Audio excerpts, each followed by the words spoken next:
7 taon. 7 taon na ibinigay ni Althea ang lahat, ang kanyang lakas, ang kanyang mga pangarap, at bawat sentimo ng kanyang pinagpaguran bilang isang accountant. Akala niya, ang pag-ibig ay isang matibay na haligi na kayang bumuhat sa isang tahanan. Ngunit sa isang iglap, natuklasan niyang ang kanyang tinatayuan ay buhangin lamang na unti-unting tinatangay ng agos ng pagtataksil. Habang hawak ang isang maliit na plastik na may 2 pulang guhit, ang katibayan ng isang bagong buhay sa kanyang sinapupunan, ay narinig niya ang mga salitang tumapos sa kanyang mundo. Ang bahay na pinagpuyatan niyang bayaran, ang lupang pangarap nilang mag-asawa, ay hindi na sa kanya. Sa isang madilim na sulok ng kanilang tahanan, narinig niya ang halakhak ng kanyang hipag at ang pananahimik ng kanyang asawa. Ito ang simula ng kanyang paglisan, ang simula ng kanyang muling pagkabuhay mula sa mga abo ng panlilinlang. Sino nga ba ang dapat pagkatiwalaan kapag ang mismong taong nangako ng habambuhay ang siyang nagbaon ng patalim sa iyong likuran? Kabanata 1. Ang malamig na sampal. Huwag kang masyadong mag-guilty, Marco. Isipin mo na lang na bayad niya iyon sa 7 taon na pagpapatira natin sa kanya rito. At saka, sino ba ang nag-alaga sa iyo nung bata ka? Ako, di ba? Karapatan ko lang na sa akin nakapangalan ang bahay na ito. Ang boses ni Belen ay matalas. Tila isang rason na humihiwa sa katahimikan ng pasilyo.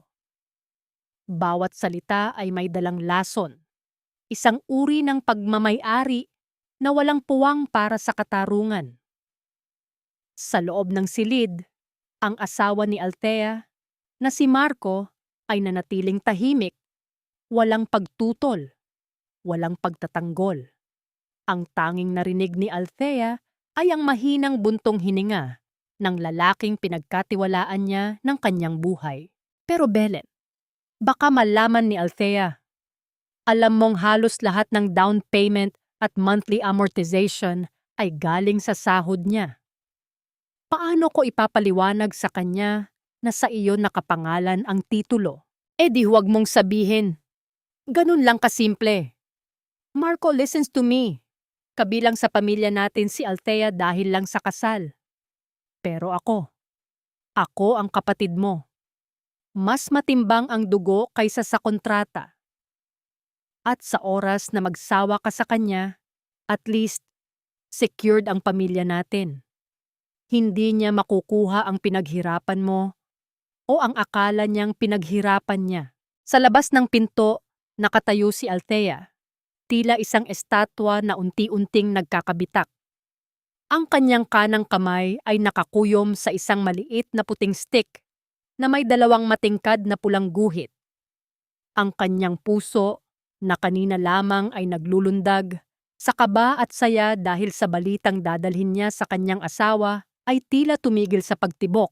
Sa kusina, amoy na amoy pa ang mabangong aroma ng kaldereta na niluto niya ng higit sa 3 oras. Iyon ang paboritong ulam ni Marco. Nakahanda na rin sa lamesa ang isang mamahaling relo na binili niya bilang regalo para sa kanilang ika-7 anibersaryo.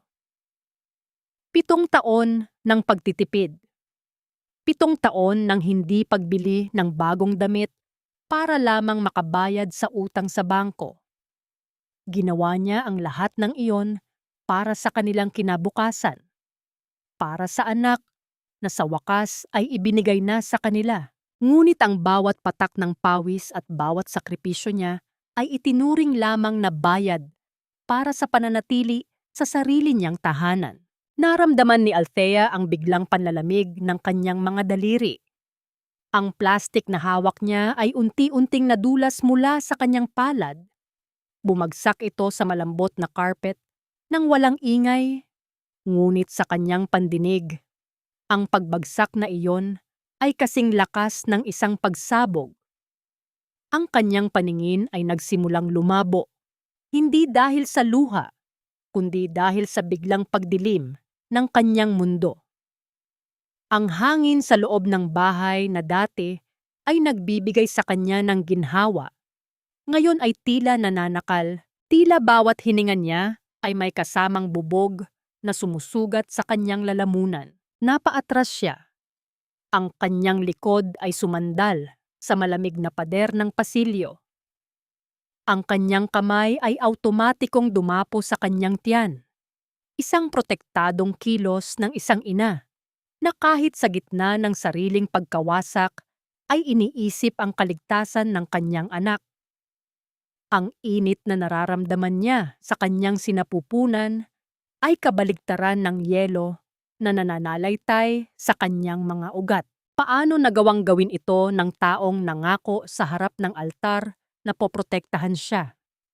Paano nagawang ibigay ni Marco ang bunga ng kanyang paghihirap sa kapatid nitong walang ibang ginawa, kundi ang manghingi at mangmaliit sa kanya mula pa noong unang araw ng kanilang pagsasama?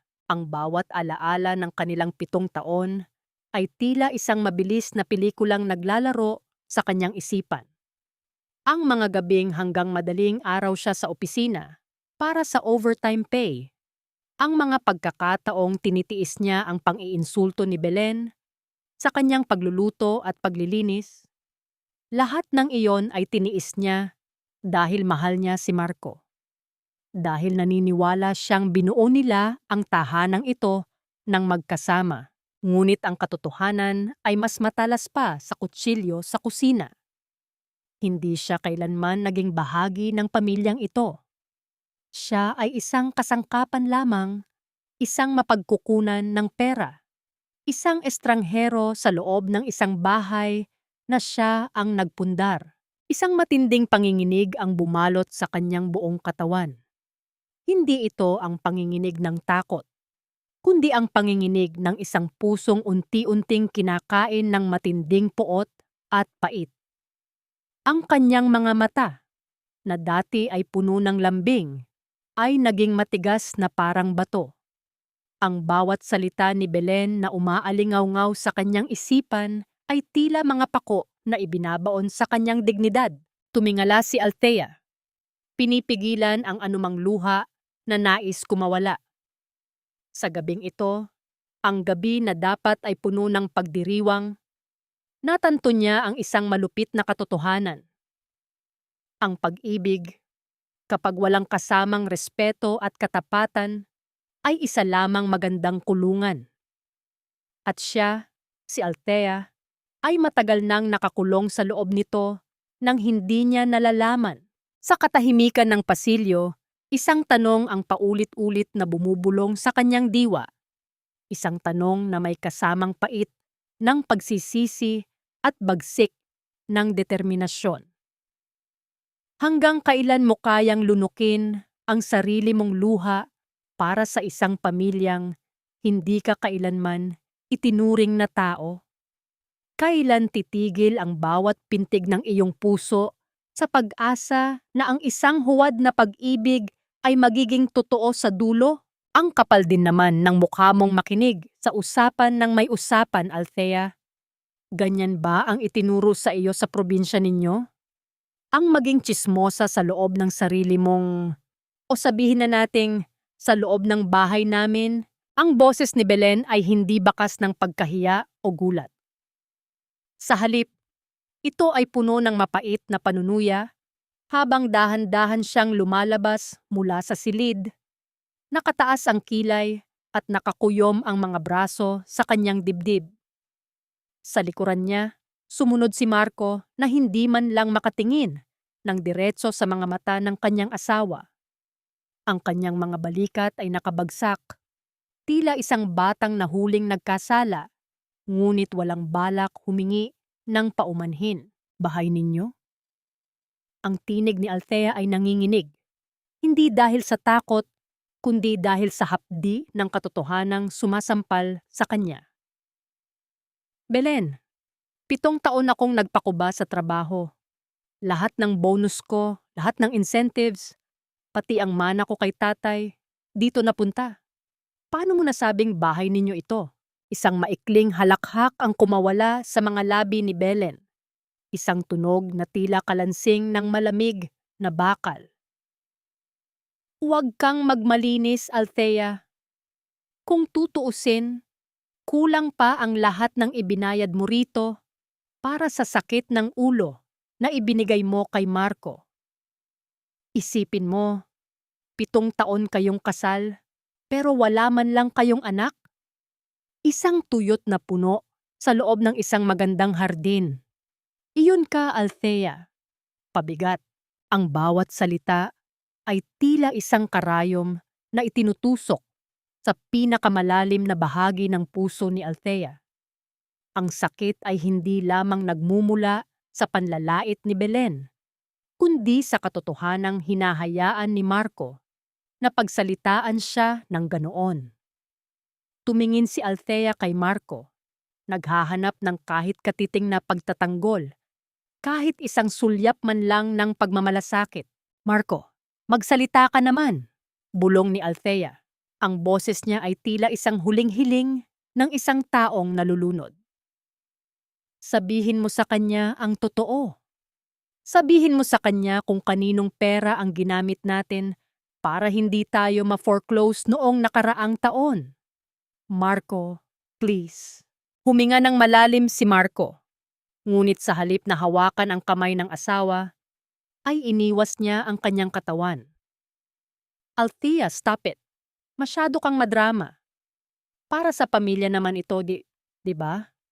Ano ba ang masama kung sa kapatid ko nakapangalan ang titulo?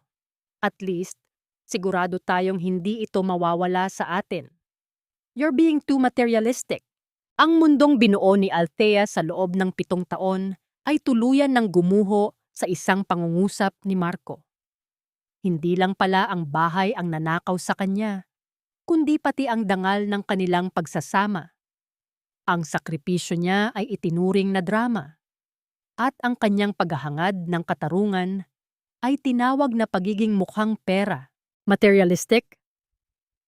Natawa si Althea, isang tawang puno ng pait. Ibinigay ko ang lahat, Marco. Maging ang mga gamit na dapat ay para sa akin. Hindi ko binili dahil sabi mo kailangan nating mag-ipon para sa future natin. Iyon pala, future ni Belen ang binabayaran ko. Tama na ang satsat! Singhal ni Belen sabay hablot sa bag na nakasabit sa balikat ni Althea. Marahas ang kanyang pagkilos, tila isang buwayang nanununggab ng biktima. Ibigay mo sa akin ang ATM cards mo, sabi ni Marco. Kailangan nating bayaran ang utang sa kuryente at ang maintenance ng sasakyan. At dahil nakatira ka pa rin dito, obligasyon mong mag-ambag. Hindi! Akin iyan! Pilit na binabawi ni Althea ang kanyang bag.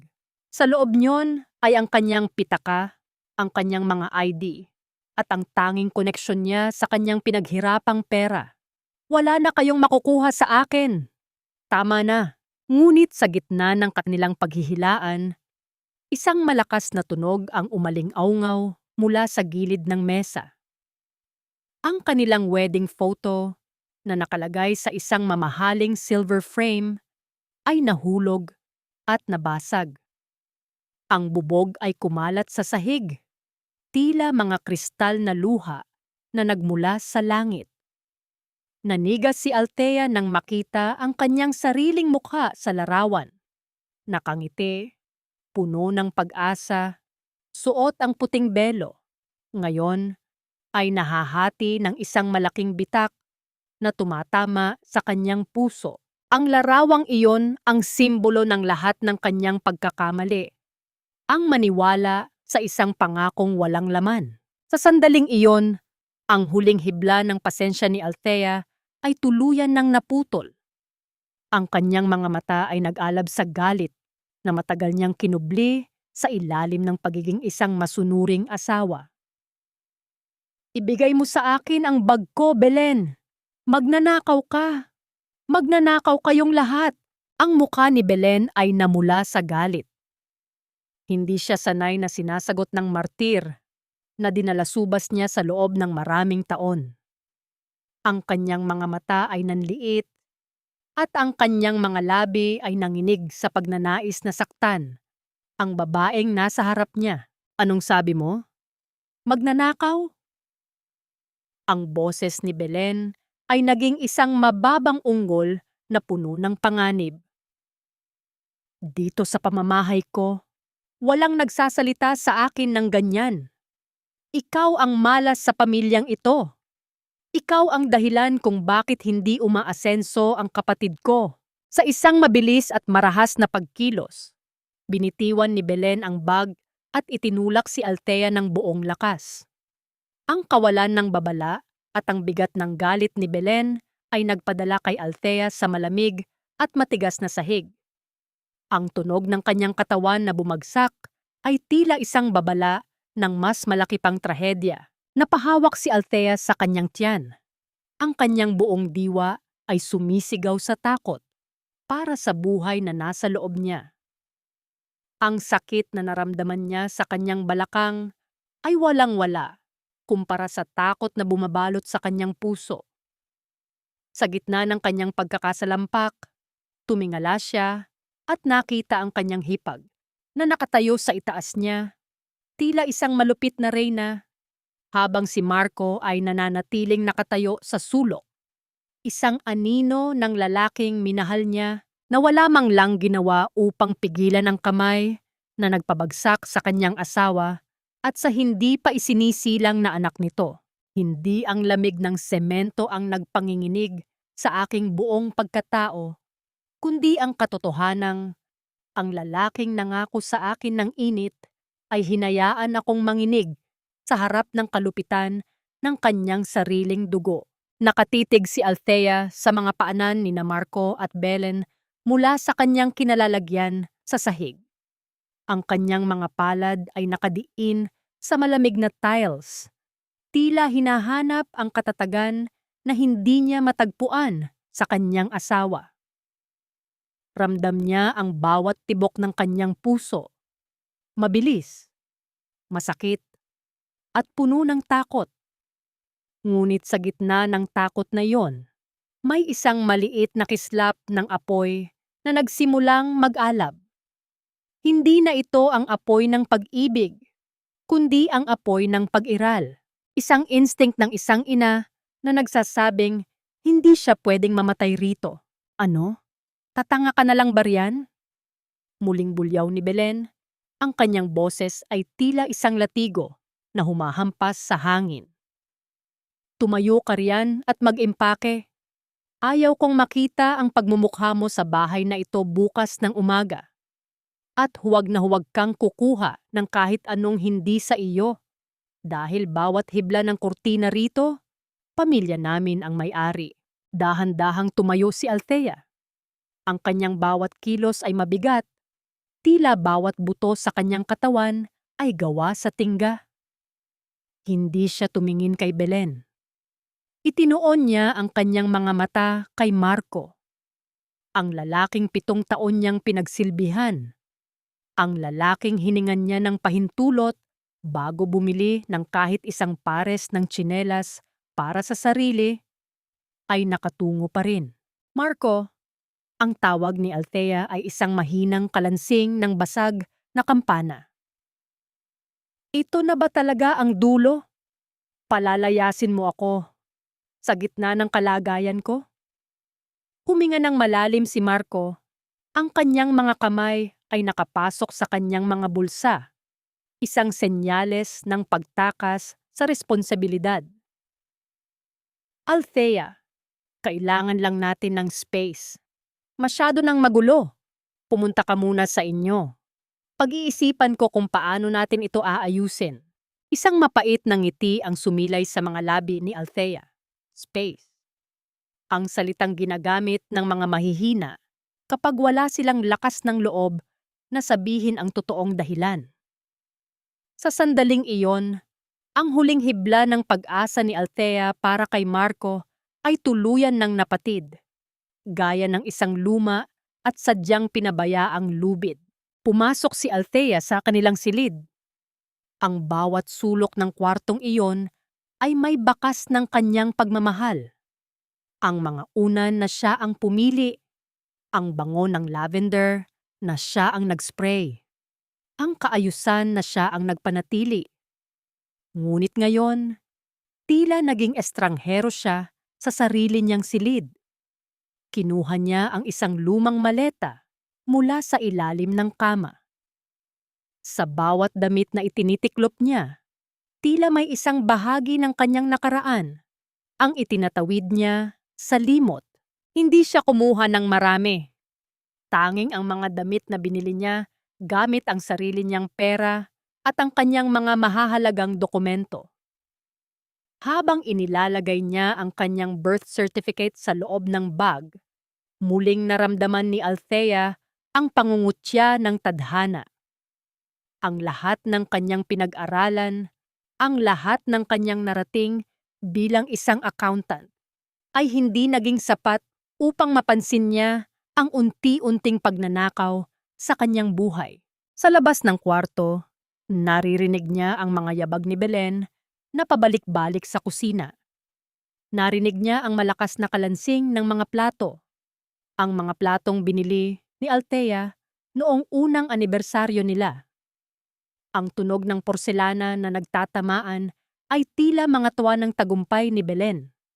Narinig din niya ang pagbubukas ng refrigerator, ang tunog ng pagtungga ng tubig, at ang bulong ni Belen kay Marco na hindi man lang nagtatangkang pigilan ang kanyang kapatid. Nang matapos si Althea, isinara niya ang kanyang maleta. Ang tunog ng zipper na humahatak sa magkabilang dulo ng tela ay tila ang tunog ng paghihiwalay ng kanyang puso sa lahat ng kanyang nakilalang buhay. Bit-bit ang maleta. Lumabas siya ng silid. Nadaanan niya ang lamesa sa kusina. Ang kaldereta na niluto niya ay naroon pa rin. Umuusok pa ng bahagya, ngunit ang amoy nito ngayon ay tila amoy ng isang sakripisyong tinanggihan. Ang regalong relo ay nananatiling nakabalot sa tabi ng basag na wedding photo. "Lalabas ka rin pala," panunuya ni Belen habang nakasandal sa pintuan. May hawak na baso ng juice na parang nanonood ng isang teleserye. "Siguraduhin mong wala kang itinagong alahas dyan sa bag mo, ha?" Hindi sumagot si Althea. Naglakad siya patungo sa pintuan. Nang hawakan niya ang trangka ng pinto, isang malakas na kulog ang umaling-aungaw mula sa labas. Sinundan ng mabilis at malakas na pagbuhos ng ulan. Ang langit ay tila nakikiramay sa bigat ng kanyang nararamdaman. O marahil ay naghuhugas na sa mga bakas ng kanyang pagdurusa sa bahay na iyon. Lumingon si Althea sa huling pagkakataon. Tiningnan niya si Marco na nakatayo sa dulo ng pasilyo. Ang kanilang mga mata ay nagtagpo sa isang maikling sandali. Ngunit wala nang nakitang pagmamahal si Althea. Tanging ang isang guwang nakawalan. "Marco," huling sambit niya. Ang boses ay matatag na, ngunit puno ng pait. "Salamat sa 7 taon. Salamat dahil sa gabing ito. Ipinakita mo sa akin kung gaano ako kamali na mahalin ka." Binuksan ni Althea ang pinto. Ang hangin na may kasamang ulan ay agad na humampas sa kanyang mukha. Malamig at mapangahas. Humakbang siya palabas. Ang kanyang mga sapatos ay agad na nabasa sa baha na nagsisimulang mabuo sa labas ng kanilang bakuran. Sa bawat hakbang niya palayo, ang bigat ng maleta ay tila nagiging mas magaan dahil alam niyang hindi na ang bahay na iyon ang kanyang bitbit, kundi ang kalayaan ng kanyang kaluluwa. Habang naglalakad siya sa ilalim ng ulan, ang tubig na dumadaloy sa kanyang pisngi ay humahalo sa kanyang mga luha. Sa bawat patak na bumabagsak sa kanyang katawan, tila may isang sugat na hinuhugasan, ngunit ang hapdi ay nananatili sa kaloob-looban.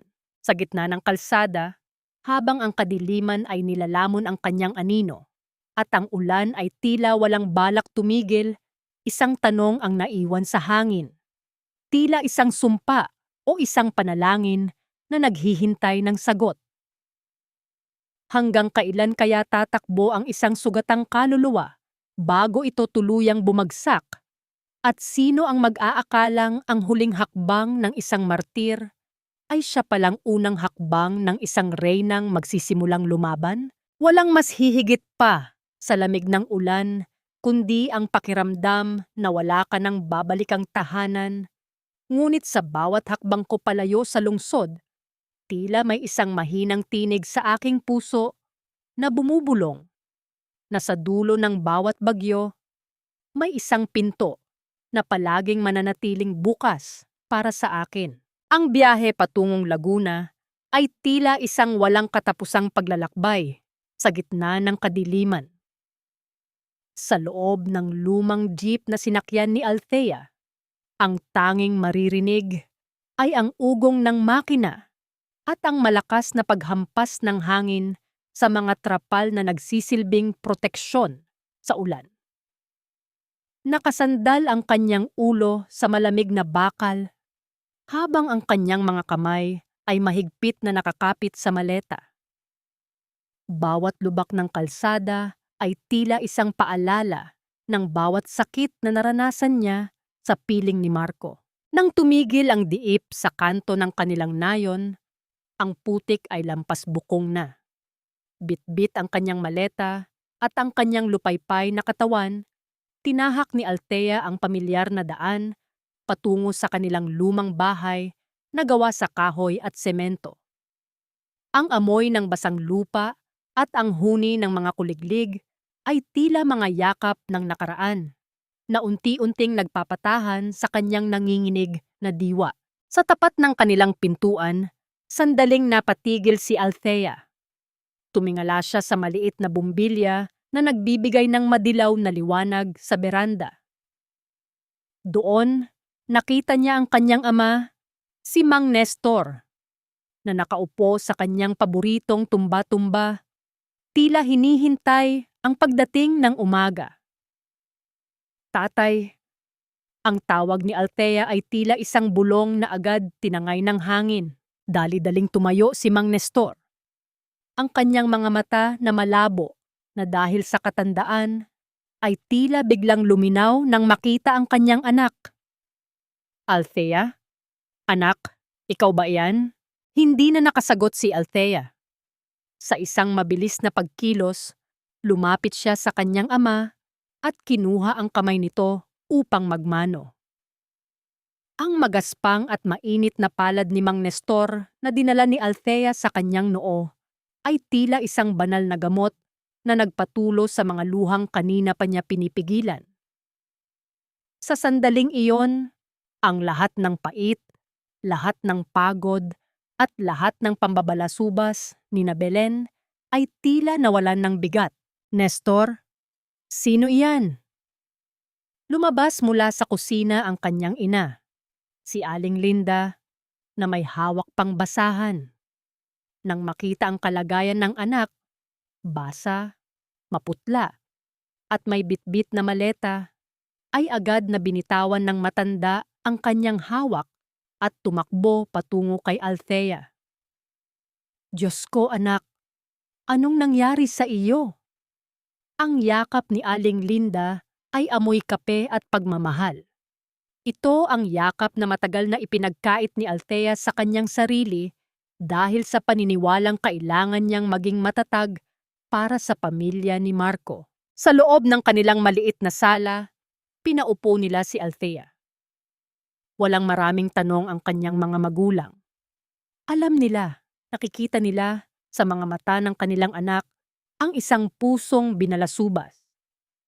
Habang pinupunasan ni Aling Linda ang buhok ni Althea ng tuyong tuwalya, si Mang Nestor naman ay tahimik na kinuha ang maleta ng anak at inilagay sa dati nitong silid.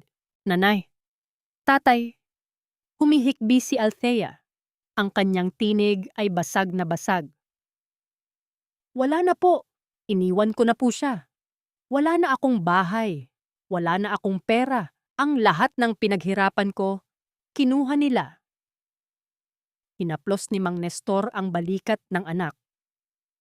Anak, hindi nawawala ang yaman na nasa loob ng iyong pagkatao. Ang bahay na bato ay pwedeng makuha, pero ang dignidad mo, kailanman, ay hindi nila maagaw hanggat hindi mo ito ibinibigay. Nandito ka na sa amin. Iyan ang mahalaga.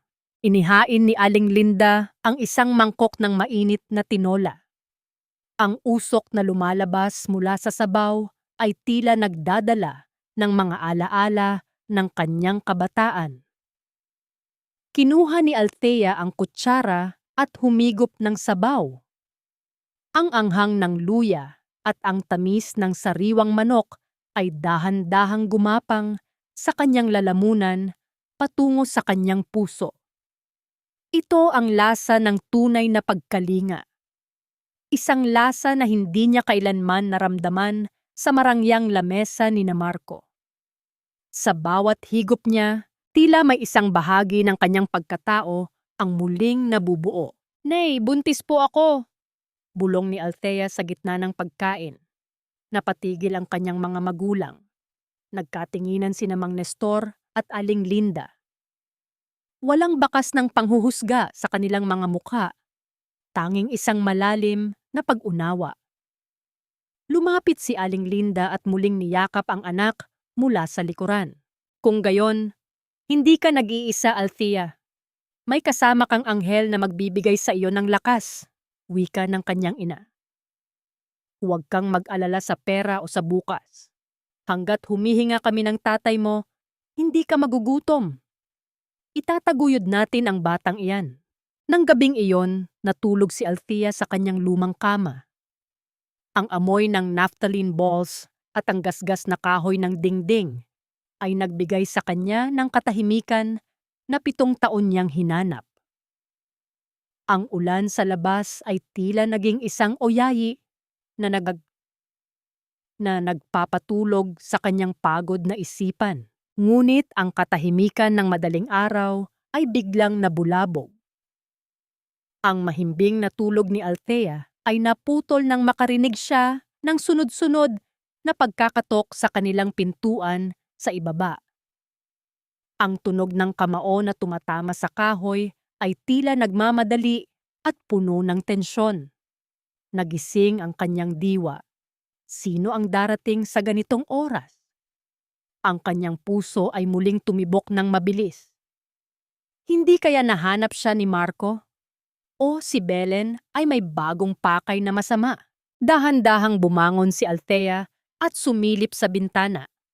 Sa gitna ng madilim na kalsada at malabong liwanag ng bukang liwayway, isang anino ng isang lalaki ang nakatayo sa harap ng kanilang gate.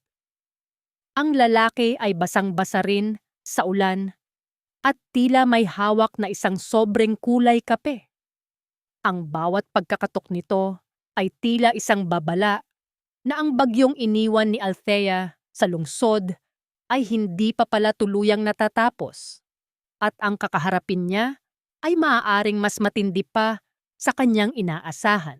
Ang katotohanan ay tila isang anino. Gaano mo man ito iwasan, palagi itong susunod sa iyo hanggang sa handa ka ng harapin ang dilim na itinatago nito. Akala ko ay iniwan ko na ang lahat ng sakit sa lungsod.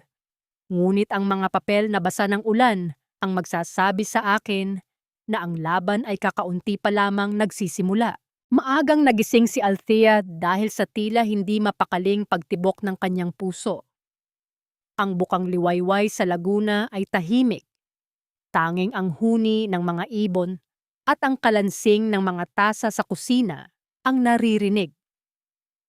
Habang tinitingnan niya ang kanyang mga lumang gamit sa eskwela, ang kanyang mga libro sa accounting na bahagya ng maalikabok, ay muling bumalik sa kanya ang alaala ng misteryosong lalaki na kumatok kagabi. Ang lalaking iyon ay ang pamangkin ni Aling Rosa, ang dati nilang kapitbahay sa lungsod na kilala sa pagiging mausisa ngunit may busilak na kalooban. Isang brown na sobre ang iniwan nito, basang-basa sa ulan, na tila isang lihim na hindi na makapaghintay na mabuksan. "Althea anak, may bisita ka." Tawag ng kanyang ina mula sa beranda. Paglabas ni Althea, nakita niya si Aling Rosa na nakaupo. Bakas sa muka ang pag-aalala at pagmamadali. Ang matanda ay tila hindi nakatulog ng maayos. Ang kanyang mga mata ay puyat, ngunit puno ng determinasyon. "Rosa, anong ginagawa mo rito sa Laguna?" Tanong ni Althea habang inaalalayan ang matanda. "Hindi ako makatiis, Althea." Simula ni Aling Rosa. Ang boses niya ay mahina, ngunit mabilis. "Noong gabi na pinalayas ka ni Belen, nakita ko siyang nagtatapon ng mga gamit mo sa basurahan. Pero hindi lang mga lumang damit ang itinapon niya. May mga dokumentong balak niyang sunugin. Pero dahil sa lakas ng ulan, hindi niya nagawa. Pinulot ko ang mga iyon, anak. Alam kong accountant ka. Alam kong maiintindihan mo ang halaga ng mga ito." Inabot ni Aling Rosa ang sobrang iniwan ng kanyang pamangkin kagabi. Dahan-dahang binuksan ni Althea ang papel. Ang bawat pahina ay may mga mantsa ng putik at tuyong tubig ulan, ngunit malinaw pa rin ang mga numero. Habang binabasa niya ang mga bank statements, naramdaman ni Althea ang muling pag-akyat ng dugo sa kanyang mukha. Hindi lamang pala ang titulo ng bahay ang nanakaw sa kanya. Nakita niya ang mga sunod-sunod na withdrawal mula sa kanyang supplementary credit card na akala niya ay nawalan niya buwan na ang nakalilipas. Nakita niya ang mga lagda na pilit ginaya ang kanyang sulat kamay. Ang perang dapat ay para sa house repairs na ipinapadala niya kay Marco ay hindi napunta sa semento o pintura. Napunta ito sa mga designer bags, sa mga mamahaling gadget ni Belen, at ang pinakamasakit, sa pagbabayad ng mga utang ni Belen sa sugal. Ito ang dahilan. Bulong ni Althea. Ang kanyang mga daliri ay nanginginig habang hinahawakan ang isang resibo mula sa isang sanglaan. Kaya niya ako gustong paalisin. Dahil kapag nanatili ako, malalaman ko ang lahat ng pagnanakaw niya. Hindi lang iyan, Althea. Dagdag ni Aling Rosa. Narinig ko si Belen na nakikipag-usap sa telepono. May malaki siyang pagkakautang sa isang tao at ang bahay ninyo ang ginawa niyang kolateral. Kaya niya ipinangalan sa kanya ang titulo para magawa niya ang gusto niya nang hindi mo nalalaman. Isang matinding katahimikan ang bumalot sa kanilang pag-uusap. Ang hangin sa Laguna na kanina ay malamig. Ngayon ay tila naging mabigat. Tumingin si Althea sa kanyang paligid, sa kanyang mga magulang na tahimik na nakikinig, sa kanyang lumang calculator na nakapatong sa mesa. Kinuha ni Althea ang kanyang lumang calculator. Hinaplos niya ang mga pindutan nito. Ang bawat numero ay tila isang kawal na naghihintay ng kanyang utos. Naalala niya kung gaano siya naging mahusay sa paaralan, kung gaano siya pinuri dahil sa kanyang talino sa mga numero. Ang martir na si Althea ay maaaring nabulag ng pag-ibig, ngunit ang accountant na si Althea ay gising na gising. "Salamat, Aling Rosa," wika ni Althea. Ang kanyang tinig ay wala ng bakas ng pag-aalinlangan. "Ibinigay mo sa akin ang sandata na kailangan ko. Hindi na ako iiyak para sa bahay na iyon. Lalaban ako para sa katarungan." Pumasok si Althea sa kanyang silid at sinimulang ayusin ang mga dokumento. Maingat niyang inilista ang bawat ilegal na transaksyon, bawat pekeng lagda, at bawat sentimong ninakaw sa kanya. Ang kanyang isipan ay tila isang makinang mabilis na nag-aayos ng mga piraso ng puzzle. Ang bawat numero ay naging ebidensya at ang bawat ebidensya ay naging isang hakbang patungo sa kanyang paglaya. Gayunpaman, sa gitna ng kanyang pagtutok, biglang nag-vibrate ang kanyang cellphone na nakapatong sa ibabaw ng kanyang kama. Ang screen ay nagpapakita ng pangalan ni Marco. Nag-hesitate si Althea. Gusto niyang i-ignore ang tawag. Ngunit may isang bahagi sa kanya ang nagsasabing kailangan niyang marinig ang boses ng lalaking naging dahilan ng kanyang pagbagsak. Nang sagutin niya ang tawag, walang boses ni Marco ang bumati sa kanya. Sa halip, ang narinig niya ay ang hikbi ng isang babae. Isang pamilyar na boses, ngunit puno ng matinding takot at pighati. Althea, tulungan mo kami. Ang boses ay tila galing sa malayo, basag at nanginginig. Si Marco. Dinala nila si Marco. Althea, parang awa mo na. Nabitawan ni Althea ang kanyang calculator. Ang katahimikan ng umaga sa Laguna ay biglang napalitan ng isang bagong uri ng pangamba. Sino ang kumuha kay Marco? At bakit sa kanya humihingi ng tulong ang taong naging dahilan ng kanyang pagdurusa? Ang misteryong ito ay tila isang bagong unos na nagbabantang sumira sa kapayapaang pilit niyang binubuo. Ang bawat pintig ng puso sa loob ng aking sinapupunan ay isang paalala na hindi na lamang sarili ko ang aking ipinaglalaban. Ngunit paano ako magiging matatag kung ang bawat hininga ko ay tila may kasamang bigat ng isang mundong pilit akong ibinabagsak? Nanatiling nakatitig si Althea sa kawalan matapos maputol ang tawag. Ang boses na narinig niya ay kay Aling Nena, ang laging nakakaaway ni Belen sa kanilang subdivision. Ngunit sa pagkakataong ito, walang bahid ng pagtataray ang boses nito, tanging puro at malapot na takot. Sinabi nito na may mga lalaking nakaitim na pilit kinuha si Marco sa harap mismo ng kanilang bahay dahil sa obligasyong hindi nabayaran ni Belen. Sa gitna ng kalituhan, isang matalim na kirot ang biglang gumuhit mula sa puson ni Althea patungo sa kanyang likuran. Ang sakit ay tila isang malamig na kuko na kumukurit sa kanyang laman. Napahawak siya sa gilid ng mesa, ang kanyang mga kuko ay bumaon sa lumang kahoy habang ang kanyang mukha ay namumutla at pinapawisan ng malapot. Althea, anak, anong nangyayari? Ang boses ng kanyang ina ay puno ng taranta. Agad siyang inalalayan ni Aling Linda nang makitang dahan-dahang napaluhod si Althea sa sahig. Nay, ang tiyan ko, masakit po. Bulong ni Althea. Ang bawat salita ay tila ninanakaw mula sa kanyang baga. Hindi na nag-aksaya ng panahon si Mang Nestor. Sa tulong ng isang kapitbahay na may lumang sasakyan, dinala nila si Althea sa pinakamalapit na klinika. Ang amoy ng alkohol at ang malamig na hangin ng aircon sa loob ng puting silid ay tila lalong nagpabigat sa pakiramdam ni Althea. Habang nakahiga siya sa examination table, ang kanyang isipan ay naglalakbay sa pagitan ng pag-aalala kay Marco at ang takot para sa kanyang anak. Masyadong mataas ang iyong stress levels, Althea.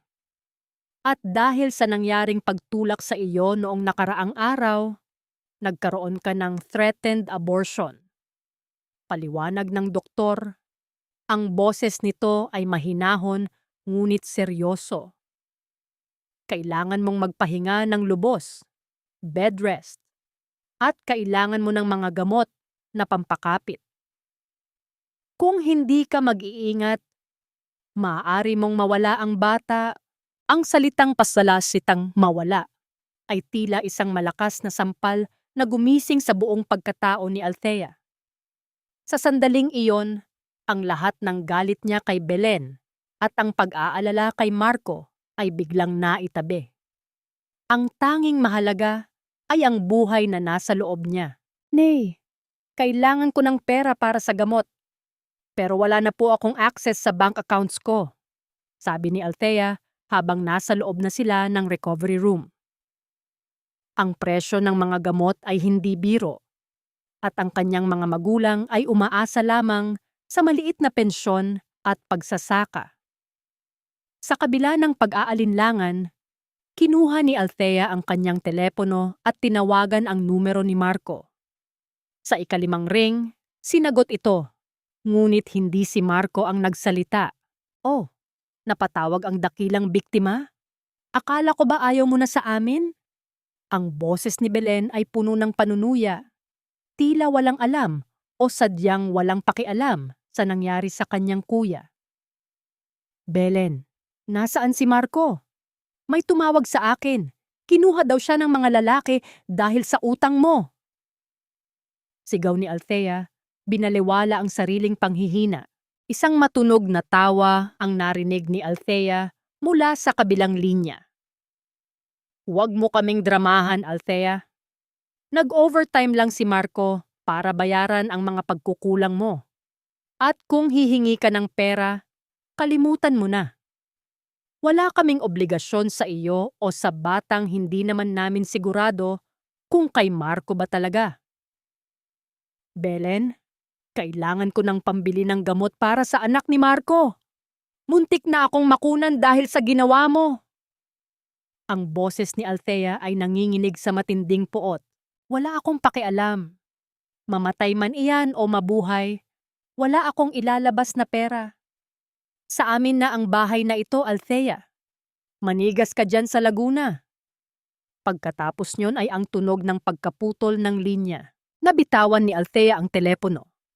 Ang kanyang mga luha ay mabilis na dumaloy, hindi dahil sa lungkot, kundi dahil sa pagkamuhi na tila lason sa kanyang dibdib.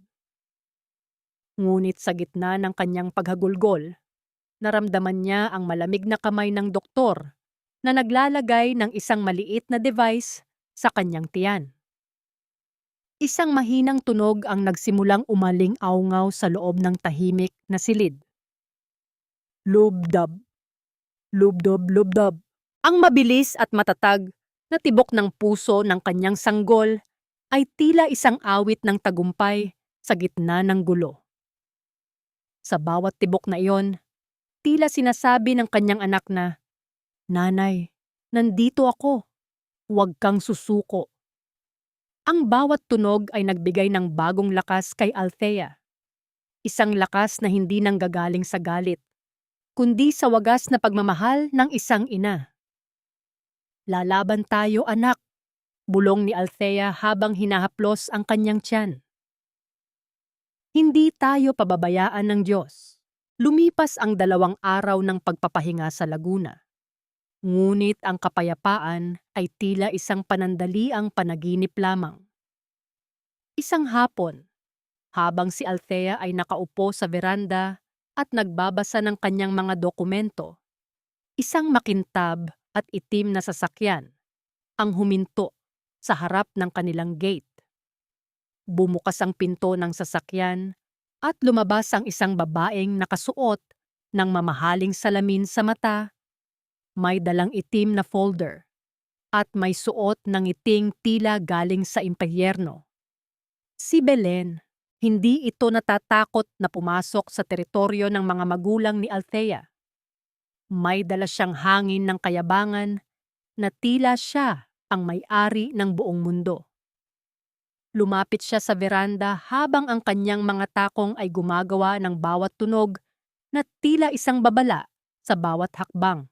"Hi, Althea. Mukhang masarap ang buhay probinsya, ha?" Ani Belen habang itinatapon ang folder sa ibabaw ng lamesa sa harap ni Althea. "Huwag na nating pahabain ito. Pirmahan mo na itong quitclaim deed. Isuko mo na ang lahat ng karapatan mo sa bahay at sa anumang suporta mula kay Marco. At hinding-hindi mo na makikita ang pagmumuka ko. Kung hindi ano, Belen?" Hamon ni Althea. Pilit na tumatayo kahit nanginginig ang kanyang mga binti. Lalong lumapad ang ngiti ni Belen. Isang ngiting puno ng lihim na panganib. "Kung hindi, sisiguraduhin kong ang lahat ng ebidensyang hawak mo ay magiging abo kasama na ang reputasyon ng iyong pamilya dito sa Laguna. Alam mo naman kung gaano kalakas ang kapit ko, di ba? Napatigil si Althea. Ang kanyang mga dokumento ay nasa loob ng bahay, ngunit ang tingin ni Belen ay tila may iba pang alam na hindi pa natutuklasan ni Althea. Ang hangin sa Laguna ay tila biglang naging yelo at ang laban na akala ni Althea ay nasa korte lamang ay tila magiging isang madugong labanan para sa kanyang kaligtasan. Pirmahan mo na ito, Althea. Huwag mo nang hintayin na kaladkarin ko ang pangalan ng mga magulang mo sa puktikan ng kahihiyan. Tingnan mo ang paligid mo. Isang barong-barong sa gitna ng bukid. Ito ba ang gusto mong ipamulat sa anak mo? Ang maging pulubi gaya ng pinanggalingan mo? Ang boses ni Belen ay tila isang matalas na rason na humihiwa sa katahimikan ng hapon sa Laguna. Nakatayo siya sa veranda, ang kanyang suot na mamahaling silk na damit ay tila isang sampal sa payak na pamumuhay ng mga tao sa nayon. Sa labas ng gate, nagsisimula ng mag-usisa ang mga kapitbahay. Ang mga bulong-bulungan ay tila dahan-dahang gumagapang. Mga matang nakamasid sa bawat kilos ng babaeng lungsod na dumating upang manggulo. Naramdaman ni Althea ang panginginig ng kanyang mga kalamnan. Ang bawat salita ni Belen ay tila isang pako na ibinabaon sa kanyang pagkatao. Tiningnan niya ang kanyang mga magulang. Si Mang Nestor ay nakatayo sa gilid. Ang kanyang mga kamay na magaspang dahil sa pagsasaka ay nakakuyom. Habang si Aling Linda ay nakahawak sa kanyang dibdib. Bakas ang takot at sakit sa mga mata. Ito ang muli-muling pagkawasak sa loob ni Althea. Ang makitang iniinsulto ang kanyang mga magulang sa sarili nilang tahanan ay mas masakit pa kaysa sa pagtulak sa kanya sa semento. Ang kanyang lalamunan ay nanunuyo at ang bawat hininga niya ay tila may kasamang pait ng alikabok. Ngunit sa gitna ng pagnanais niyang bumigay, naalala niya ang tibok ng puso na narinig niya sa klinika. Lubdab, lubdab.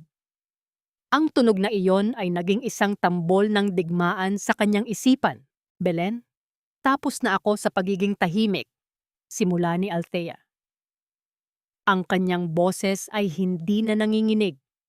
Ito ay malamig, matatag, at may dalang awtoridad na hindi pa nakikita ni Belen kailanman. Akala mo ba, ang pirasong papel na iyan ang magliligtas sa iyo?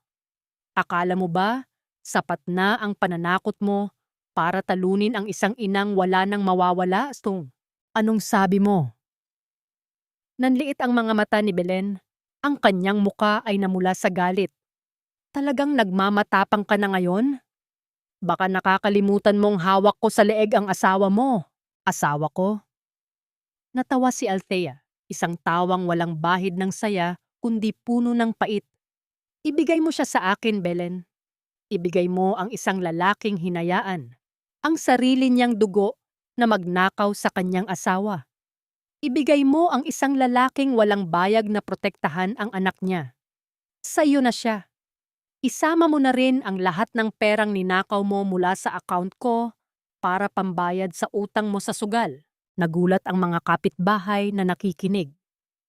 Ang mga bulungan ay naging malakas na usap-usapan. Ang maskara ni Belen na matagumpay na negosyante mula sa Maynila ay dahan-dahang natituklap sa harap ng madla. Paanong? Nautal si Belen. Ang kanyang pagiging kampante ay biglang naging takot. Dahan-dahang lumapit si Althea. Kinuha niya ang itim na folder mula sa lamesa. Sa bawat segundo ng kanyang paglalakad, tila ang lupa ay yumayanig sa ilalim ng kanyang mga paa. Hindi siya ang martir na dinalasubas noong nakaraang linggo. Siya ang accountant na may hawak ng bawat resibo ng kasalanan ni Belen. Alam ko ang lahat, Belen, bulong ni Althea. sapat na para marinig ng mga tao sa paligid. Alam ko kung paano mo pineke ang pirma ko. Alam ko kung paano mo ginamit ang bahay na ako ang nagbayad para isanla sa mga taong kumuha kay Marco ngayon. Gusto mong pirmahan ko ito? Sige. Kinuha ni Althea ang dokumento. Ang kanyang mga mata ay nakatitig ng diretso sa mga mata ni Belen. Mga matang puno ng apoy ng katarungan. Sa isang mabilis at mapangahas na pagkilos, hinawakan ni Althea ang itaas na bahagi ng papel. Ang tunog ng bawat hibla ng papel na naghihiwalay ay tila musika sa pandinig ni Althea. Isang punit, 2, 3. Hanggang sa ang dokumentong dapat ay tatalo sa kanya ay naging maliliit na piraso na lamang ng basura. Itinaas ni Althea ang kanyang kamay at hinayaan ang mga piraso ng papel na tangayin ng hangin ng laguna. Ang puting mga papel ay tila mga talulot ng bulaklak na bumabagsak sa putikan, isang simbolo ng kanyang huling paglaya sa kontrol ng kanyang hipag. Umalis ka na rito, Belen, wika ni Mang Nestor, na lumapit na sa tabi ng kanyang anak. Ang kanyang tindig ay tila isang matandang punong hindi matitinag ng bagyo. Huwag mong hintayin na ang buong nayon ang magtaboy sa iyo palayo. Kayong mga hampas lupa, sigaw ni Belen. Ang kanyang boses ay naging tila sa isang baliw habang pinupulot niya ang kanyang mamahaling bag. Akala niyo ba tapos na ito? Hindi ka magiging masaya, Althea. Sisiguraduhin kong wala kang mapapala sa amin. Pagsisisihan mong ipinanganak mo ang batang iyan sa mundo ng kahirapan. Sumakay si Belen sa kanyang itim na sasakyan. Ang tunog ng pagpaharurot nito ay nag-iwan ng makapal na alikabok sa harap ng bahay ni na Althea. Ngunit sa pagkakataong ito, hindi umubo si Althea sa alikabok. Nanatili siyang nakatayo ng tuwid. Ang kanyang kamay ay nakapatong sa kanyang tiyan. Habang ang mga kapitbahay ay nagsisimulang lumapit upang magbigay ng suporta. Gayunpaman, sa gitna ng kanyang panandaliang tagumpay, naramdaman ni Althea ang muling pag-vibrate ng kanyang telepono sa loob ng kanyang bulsa. Isang text message ang pumasok mula sa isang hindi kilalang numero. Ang bahay ay nakasangla sa akin. Kung gusto mong mabuhay pa ang asawa mo, dalhin mo ang tunay na titulo sa lumang bodega sa San Pedro bukas ng gabi. Walang pulis, walang kasama. Kung hindi, si Marco ang magbabayad para sa mga kasalanan ng kapatid niya. Ang ngiti sa mga labi ni Althea ay biglang naglaho. Ang katarungang akala niya ay malapit na niyang makamit ay tila isang pain lamang pala para sa isang mas mapanganib na laro. Isang laro kung saan ang buhay ni Marco ang nakataya at si Althea ang kailangang magdesisyon kung karapat-dapat ba itong iligtas. Hindi ang ginto ng aking singsing ang nagbibigay sa akin ng bigat, kundi ang bawat kasinungalingang nakaukit sa loob nito. Sinasabi nila na ang katarungan ay para sa mga mayayaman lamang. Ngunit ngayong gabi, ituturo ko sa kanila na ang isang accountant na walang pera ay mas mapanganib kaysa sa isang magnanakaw na walang konsensya. Nakatitig si Althea sa screen ng kanyang telepono habang ang malamig na liwanag nito ay tumatama sa kanyang namumutlang mukha. Ang banta ng mga naniningil kay Belen ay tila isang madilim na ulap na bumabalot sa kanyang pag-asa. Ililigtas ba niya ang lalaking nanood lamang habang dinudurog ang kanyang pagkatao? O hahayaan niya itong magbayad sa mga kasalanang kinalimutan nitong pigilan? Anak, bakit gising ka pa? Masama sa'yo ang nagpupuyat. Ang mahinahong boses ni Mang Nestor ay bumasag sa katahimikan ng gabi. Agad na itinago ni Althea ang telepono sa ilalim ng kanyang unan. Wala po, tay. May iniisip lang po ako tungkol sa mga dokumento. Ayaw niyang dagdagan ang alalahanin ng kanyang ama. Sapat na ang sakit na nakita nito sa kanyang mga mata. Kinabukasan, sa tulong ng isang dating kaklase, nagtungo si Althea sa bayan upang makipagkita kay Attorney Ramos, isang abogadong kilala sa paghawak ng mga kaso ng mga naaapi. Ang opisina ay maliit, amoy lumang papel at selyo, ngunit ang bawat sulok ay naglalabas ng aura ng katotohanan. Ang kaso ng estafa at physical abuse ay malakas, Althea. Paliwanag ni Attorney Ramos habang sinusuri ang mga bank statements na dinala ni Aling Rosa. Pero ang problema natin ay ang oras. Ang proseso ng korte ay tila pagungsabagal at ayon sa record na nakuha ko, ang bahay ninyo sa lungsod ay nakatakda ng i-foreclose ng bangko sa loob ng 30 araw dahil sa 3 buwang hindi pagbabayad. Naramdaman ni Althea ang paninikip ng kanyang dibdib. Ang bahay na pinaglaanan niya ng 7 taon ng buhay ay tila isang hanging unti-unting lumilipad palayo. Ibig sabihin po ba, kahit manalo ako sa kaso, wala na akong babalikang tahanan? Maaari nating ihinto ang foreclosure kung mapapatunayan nating may fraud sa paglilipat ng titulo. Pero kailangan natin ng pambayad sa mga filing fees at iba pang legal expenses. At Althea, kailangan mo ring mag-isip tungkol sa kaligtasan mo. Lumabas si Althea mula sa opisina ng abogado na tila pasan ng buong mundo. Saan siya kukuha ng pera? Ang kanyang mga accounts ay kontrolado pa rin ni Belen. Habang naglalakad siya sa tapat ng simbahan ng bayan, naramdaman niya ang matinding pagod ng kanyang katawan. Isang pagod na hindi kayang lunasan ng tulog nang makauwi siya sa Laguna. Isang nakakapagtakang tagpo ang sumalubong sa kanya. Nakatayo si Aling Linda sa tapat ng kanilang gate. May hawak na isang brown na sobre na tila natatakot itong buksan. Anak, may nag-iwan nito sa ibabaw ng ating bakod kaninang tanghali. Walang pangalan, walang sulat. Sobre lang. Wika ng kanyang ina. Dahan-dahang binuksan ni Althea ang sobre. Ang kanyang mga mata ay nanlaki nang makita ang makapal na bungkos ng tig-1,000 piso. Sa loob ay may isang maliit na papel na may nakasulat na 5 salita sa Tagalog. Para sa anak ni Marco. Ang haplos ni Althea sa ultrasound picture ng kanyang anak habang hawak ang pera ay nagpabuhos sa kanyang mga luha. Sino ang magbibigay ng ganitong halaga? Si Marco ba? Sa gitna ng kanyang pagkaka-hostage? O may iba pang taong nakamasid sa kanyang pagdurusa? Ngunit ang pasasalamat ay agad na napalitan ng panibagong takot. Isang puting sasakyan ng courier ang huminto sa kanilang tapat at iniabot kay Althea ang isang opisyal na sulat mula sa bangko.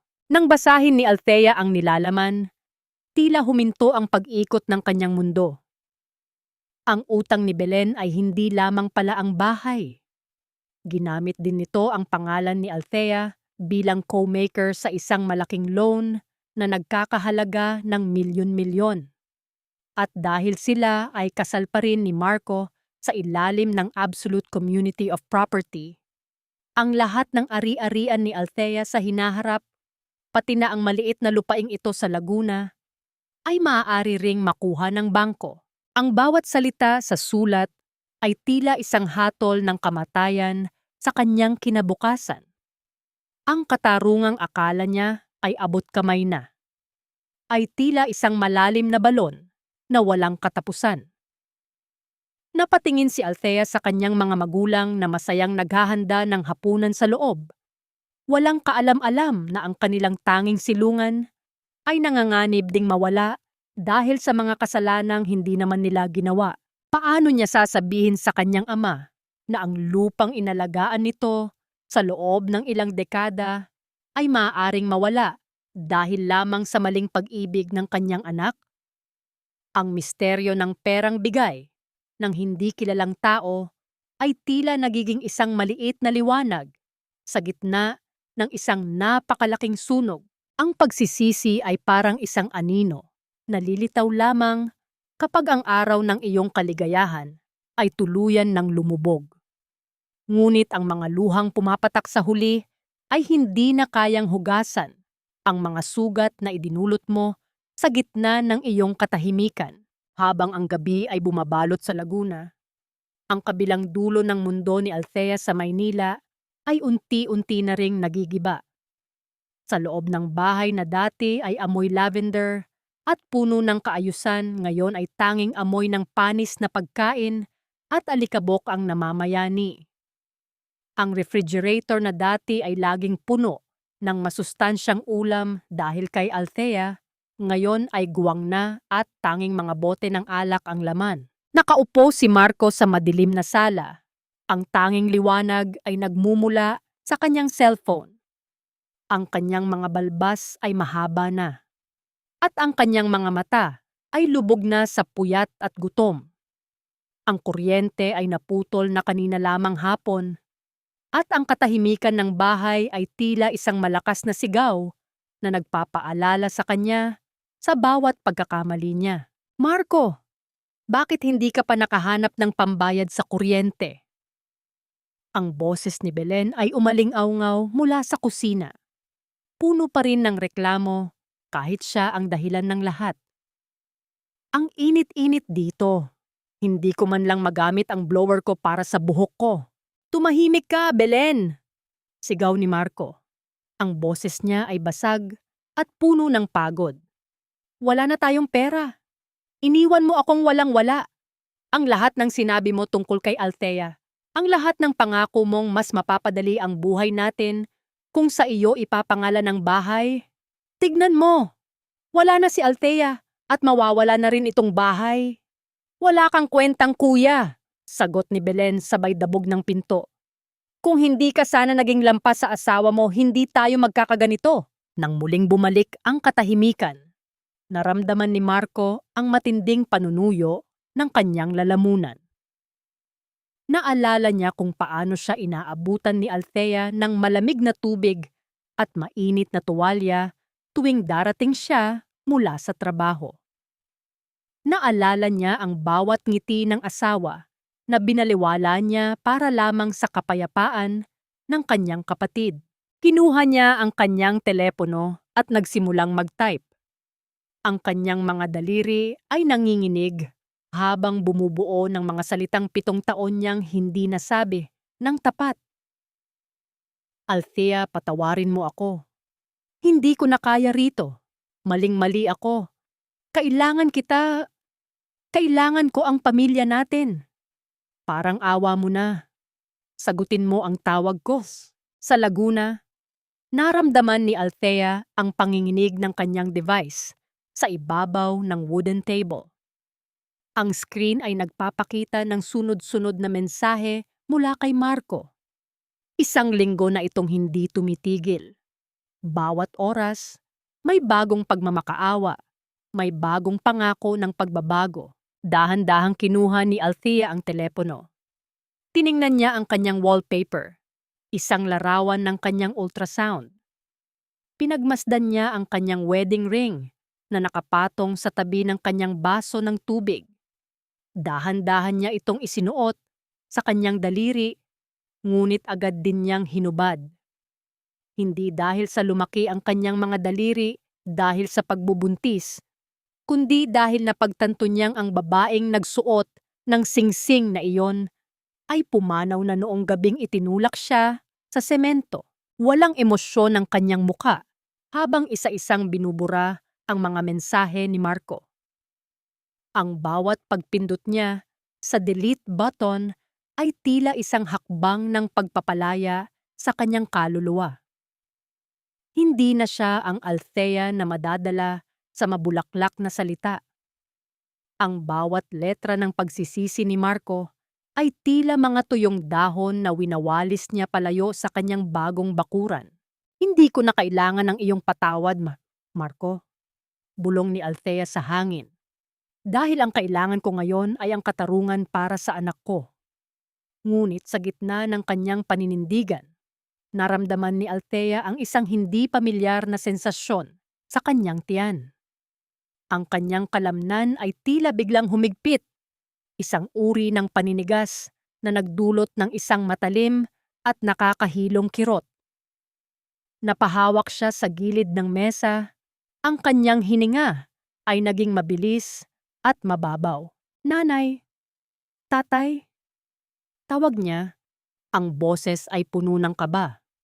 Ang hapdi ay hindi katulad ng dati. Ito ay tila isang babala na ang kanyang katawan ay bumibigay na sa tindi ng laban. Habang ang pawis ay nagsisimulang mamuhat sa kanyang noo, isang tanong ang gumitla sa kanyang diwa. Sapat ba ang kanyang tapang para protektahan ang kanyang anak kung ang mismong katawan niya ay tila sumusuko na? Ang huling nakita niya bago lumabo ang kanyang paningin ay ang kanyang ina na tumatakbo patungo sa kanya. At ang kanyang telepono na muling nanginig sa sahig, isang tawag mula sa ospital sa lungsod tungkol sa isang emergency na kinasasangkutan ni Marco. Sinasabi nila na ang pinakamadilim na bahagi ng gabi ay ang sandali bago ang bukang liwayway.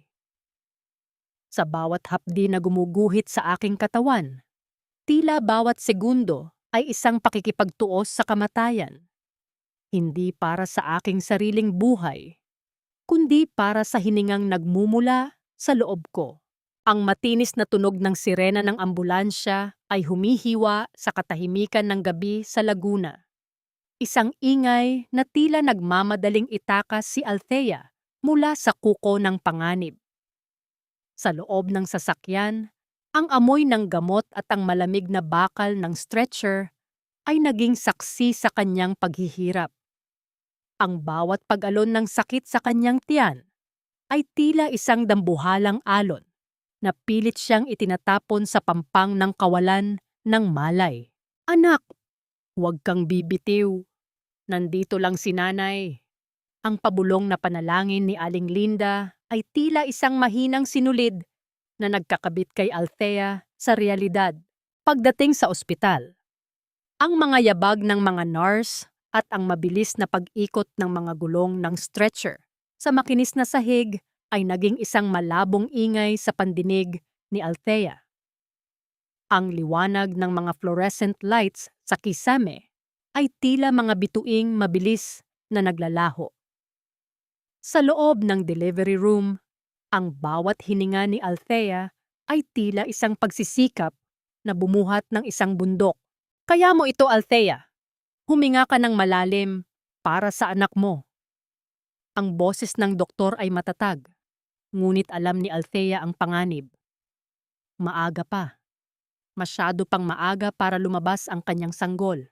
Sa gitna ng matinding hirap, sa gitna ng pawis na humahalo sa kanyang mga luha, tila nakita ni Althea ang kanyang 7 taon na pagsasama kay Marco.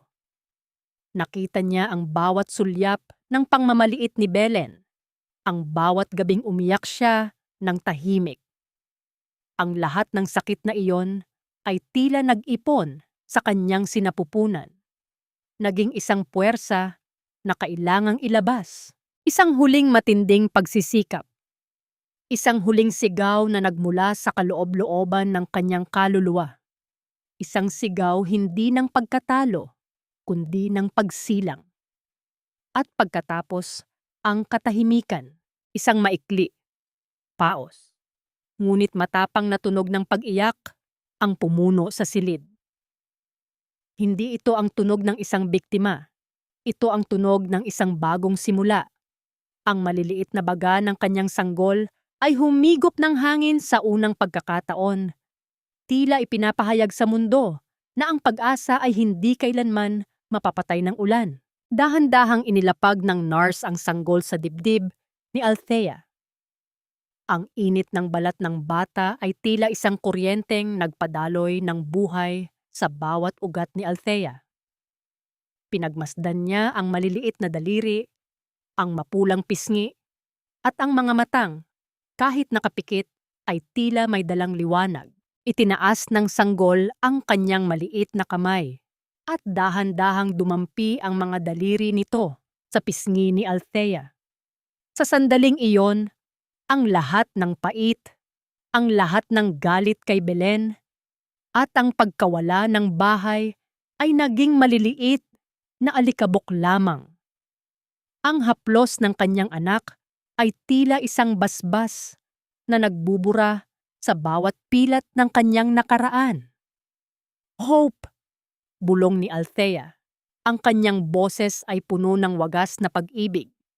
Ang pangalan mo ay Hope, dahil ikaw ang aking pag-asa sa gitna ng dilim. Lumipas ang ilang oras.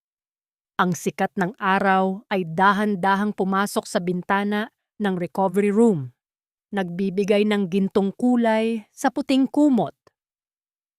Habang mahimbing na natutulog si Hope sa kanyang tabi, dahan-dahang bumukas ang pinto ng silid.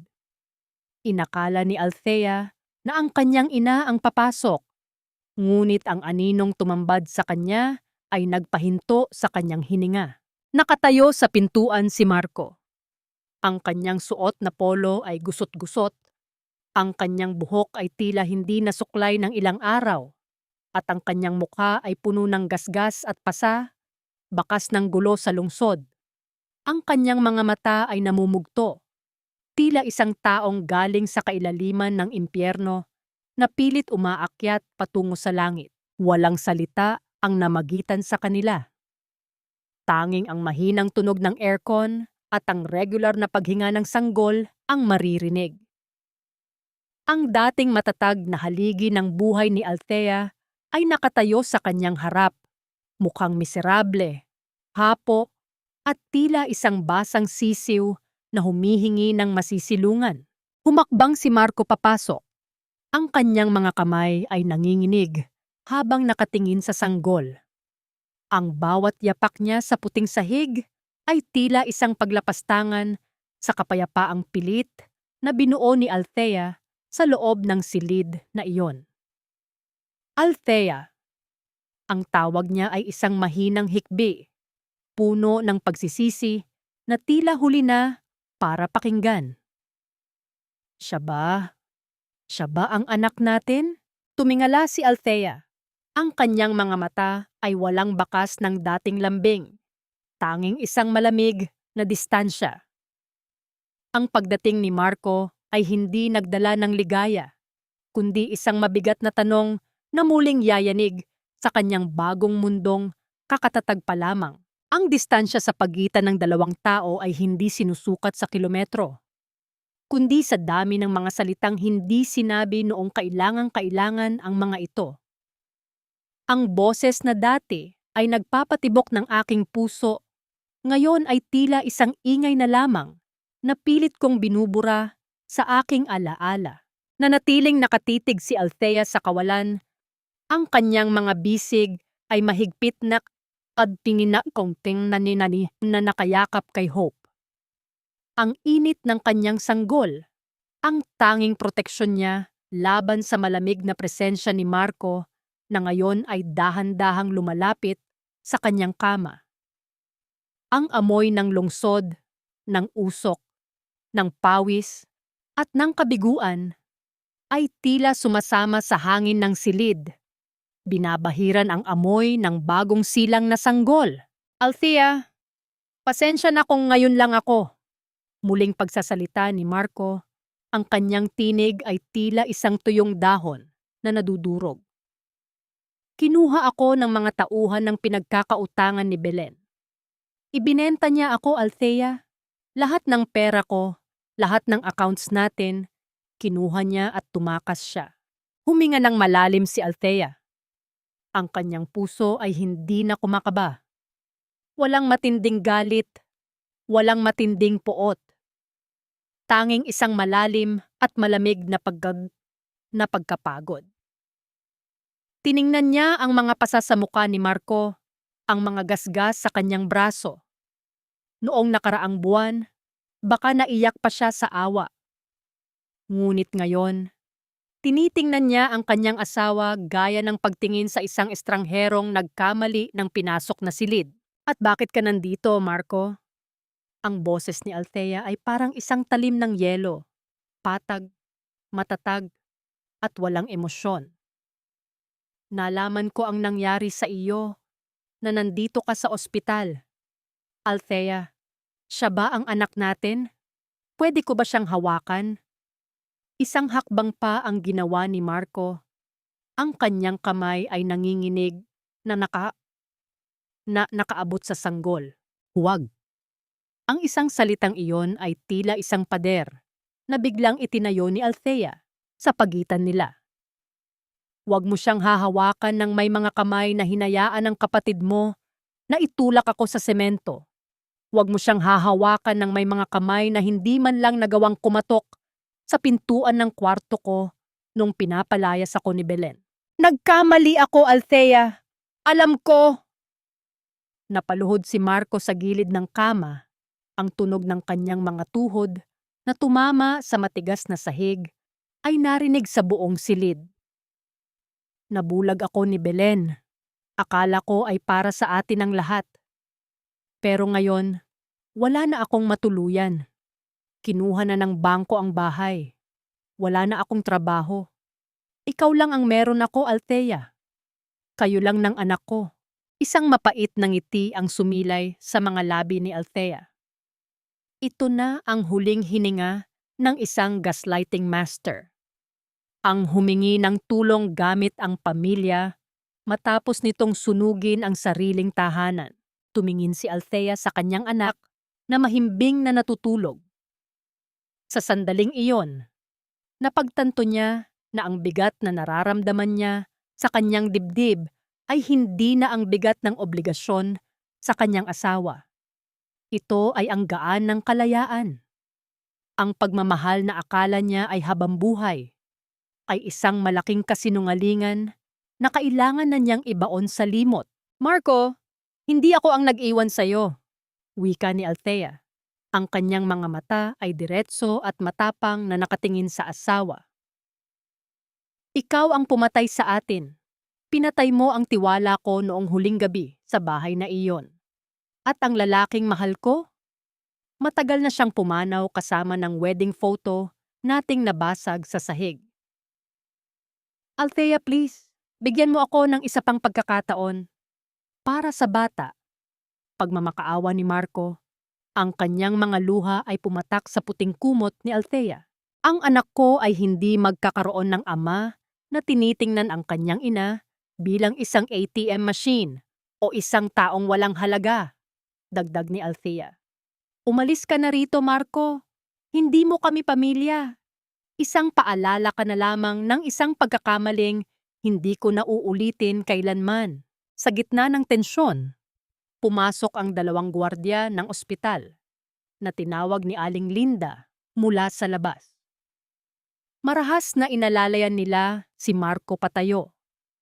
Ang lalaki ay walang nagawa kundi ang sumama. Ang kanyang mga iyak ay umaling-aungaw sa pasilyo habang dahan-dahang sumasara ang pinto ng silid. Nang muling bumalik ang katahimikan, naramdaman ni Althea ang isang malalim na ginhawa. Iniyuko niya ang kanyang ulo at hinalikan ang noo ni Hope. Ang laban ay hindi pa tapos, pero ang pinakamahirap na bahagi, ang pakikipaglaban sa sariling puso, ay nagwakas na. Gayunpaman, sa labas ng bintana ng ospital, sa madilim na bahagi ng parking lot, isang itim na sasakyan ang nanatiling nakaparada. Sa loob niyon, isang pares ng mga mata ang nakamasid sa bintana ng silid ni Althea. Si Belen. May hawak siyang kamera at isang folder na puno ng mga dokumentong may pekeng lagda.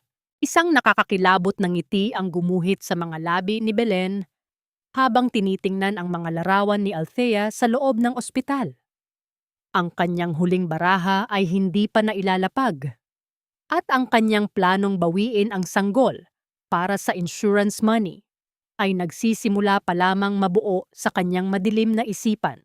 Ang bawat ngiti ng aking anak ay tila isang baluti na pumoprotekta sa akin mula sa malulupit na bulyaw ng mundo Ngunit paano ko haharapin ang isang kaaway na hindi gumagamit ng dahas, kundi ang lason ng maling kwento na dahan-dahang sumisira sa aming dangal?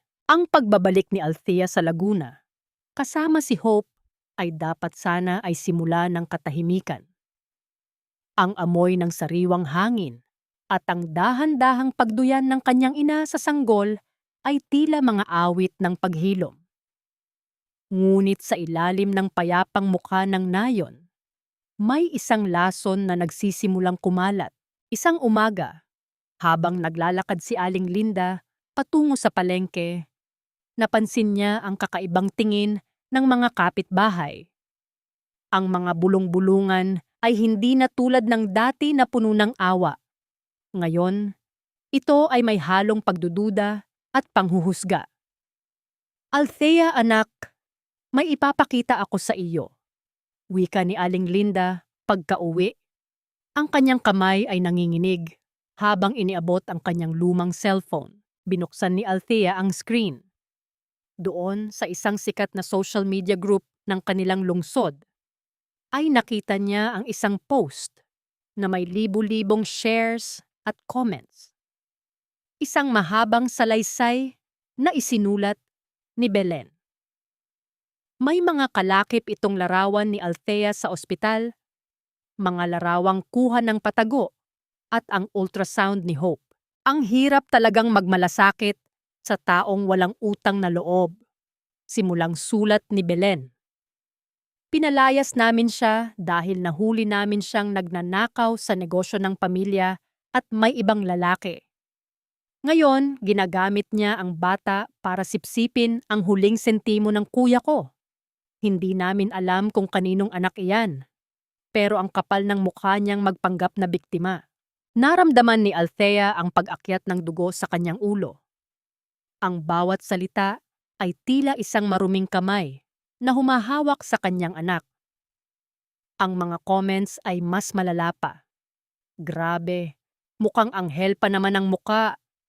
Kaya pala iniwan ng asawa. Justice for Marco. Ang kapal ng mukha niya," bulong ni Althea. Ang kanyang mga daliri ay humigpit sa cellphone hanggang sa mamuti ang kanyang mga buko-buko ng kabanatang ito. Habang ang buong mundo ay tila naniniwala sa kasinungalingan, naramdaman ni Althea ang mahinang paghila ni Hope sa kanyang daliri.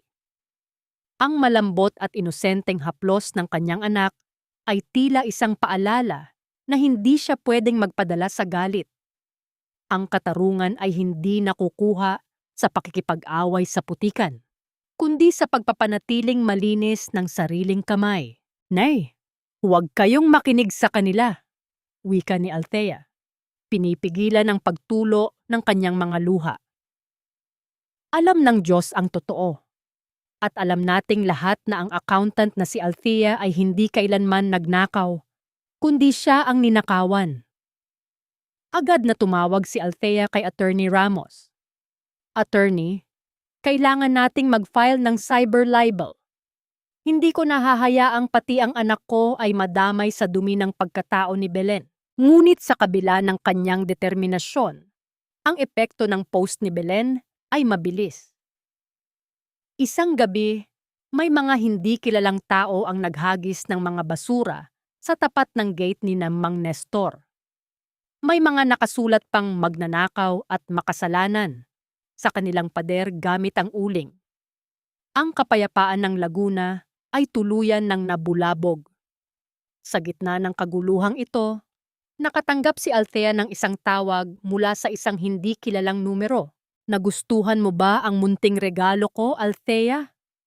Ang boses ni Belen ay puno ng katuwaan, tila isang demonyong nagwagi. "Iyan ang mangyayari sa sino mang humaharang sa akin. Isuko mo na ang kaso at baka patawarin pa kita. Pero kung hindi, baka magulat ka na lang kung sino ang susunod na mawawala sa piling mo." "Belen, hinding-hindi ako susuko," sagot ni Althea. Ang kanyang boses ay tila isang matalim na espada. Ang bawat salitang isinulat mo ay magiging pako sa sarili mong krus. Ibinaba ni Althea ang telepono. Ngunit ang panginginig ng kanyang katawan ay hindi tumigil. Alam niyang desperado na si Belen, at ang isang desperadong tao ay kayang gawin ang lahat, pati na ang pagkuha sa kanyang pinakamahalagang kayamanan. Dahan-dahang lumapit si Althea sa kuna ni Hope. Ngunit sa kanyang pagkagulat, ang pinto ng kwarto ay dahan-dahang bumukas. Hindi ang kanyang ina ang pumasok. Isang lalaking nakaitim na jacket at may suot na maskara ang nakatayo sa tabi ng kuna. Hawak ang isang puting tela na may amoy ng kemikal. Napatigil ang tibok ng puso ni Althea. Ang kanyang tinig ay tila nawala sa kanyang lalamunan. Sa sandaling iyon, ang takot na nararamdaman niya ay hindi na para sa kanyang reputasyon, kundi para sa mismong buhay ng kanyang anak na kasalukuyang nasa kamay ng panganib. Walang mas malupit na hayop kaysa sa isang taong handang pumatay ng dangal at buhay para lamang sa pera. Akala ko ay sapat na ang nakita kong dilim sa puso ni Belen. Ngunit ang kamay na nagtangkang kumuha sa aking anak, ang huling pako na nagbaon sa aking takot upang palitan ito ng bagsik ng isang inang naghahanap ng katarungan. Ang sigaw ni Althea ay hindi lumabas sa kanyang lalamunan bilang tunog, kundi bilang isang matinding puwersa na nagtulak sa kanya upang sunggaban ang lalaking nakatayo sa tabi ng kuna ni Hope. Sa gitna ng dilim, ang tanging maririnig ay ang mabilis na paghinga ni Althea at ang kalansing ng mga gamit na natabig niya. Hindi niya inisip ang sariling kaligtasan. Ang tanging nasa isip niya ay ang init ng balat ng kanyang anak na hindi dapat mabahiran ng masamang kamay. "Nestor! Nestor, tulong!" Ang malakas na sigaw ni Aling Linda mula sa labas ng kwarto ang bumasag sa tensyon. Ang pintuan ay marahas na bumukas at pumasok si Mang Nestor. Hawak ang isang mahabang tabak na ginagamit niya sa bukid. Ang liwanag mula sa pasilyo ay tumama sa talim ng bakal, nagbibigay ng isang nakakatakot na ningning. Ang estranghero, nang makitang may darating na saklolo, ay mabilis na tumalon palabas ng bintana. Ang tunog ng pagbagsak nito sa mga halaman sa labas ay sinundan ng mabilis na mga yabag ng pagtakbo palayo sa gitna ng kadiliman ng gabi. Nanginginig na binuhat ni Althea si Hope. Ang sanggol ay nagsimulang umiyak. Isang tunog na kahit masakit sa tainga ay nagbigay ng malaking ginhawa kay Althea dahil alam niyang buhay at ligtas ang kanyang anak. Humagulgol si Althea habang nakasandal sa dibdib ng kanyang ina. Habang ang kanyang ama ay nananatiling nakatanod sa bintana, ang mga mata ay puno ng matinding galit at pag-aalala. "Hindi na tayo pwedeng maghintay, Althea," wika ni Mang Nestor. Ang boses ay tila isang bagyo na nagtitimpi. "Bukas na bukas, haharapin natin sila sa batas. Hindi ko hahayaang sa susunod ay buhay na ang kunin nila." Kinabukasan, sa loob ng isang malamig at tahimik na silid para sa mediation, ang hangin ay tila punong-puno ng kuryente. Nakaupo si Althea sa isang panig, katabi si Attorney Ramos at Aling Rosa. Sa kabila naman ay si Marco, na mas lalong naging tila anino ng dating sarili, at si Belen, na kahit nasa harap na ng awtoridad, ay nakataas pa rin ang baba at suot ang kanyang mapang-aping ngiti. "This is ridiculous!" pasigaw na sabi ni Belen. Ang kanyang boses ay umaling-awngaw sa apat na sulok ng silid. "Wala kayong ebidensya na may kinalaman ako sa kung anong gulo ang nangyari sa Laguna. At tungkol sa bahay, legal ang pagkakapangalan nito sa akin. Binili ko iyan kay Marco. Legal?" Mahinahong tanong ni Attorney Ramos. Ngunit may talim ang kanyang bawat salita. Inilabas niya ang mga dokumentong dinala ni Aling Rosa. Mayroon kaming mga bank records dito, Miss Belen. Ipinapakita rito na ang perang ginamit mo para bilhin ang bahay ay nagmula rin sa supplementary account ni Althea na ilang buwan mo nang kontrolado sa pamamagitan ng pamemeke ng kanyang lagda. Ang nangiti ni Belen ay unti-unting naglaho, tila isang kandilang unti-unting nauubos ang mitya. Ang kanyang mga mata ay nanlaki nang makita ang mga kopya ng tsekeng may pekeng lagda ni Althea. At ikaw, Marco, baling ni Althea sa kanyang asawa. Sabihin mo sa harap ng mediator, alam mo ba na ang perang ginamit niyo ay pera ko? Alam mo bang pinirmahan mo ang papeles kahit alam mong hindi ko pahintulot iyon? Yumuko si Marco. Ang kanyang mga kamay ay nanginginig sa ibabaw ng lamesa.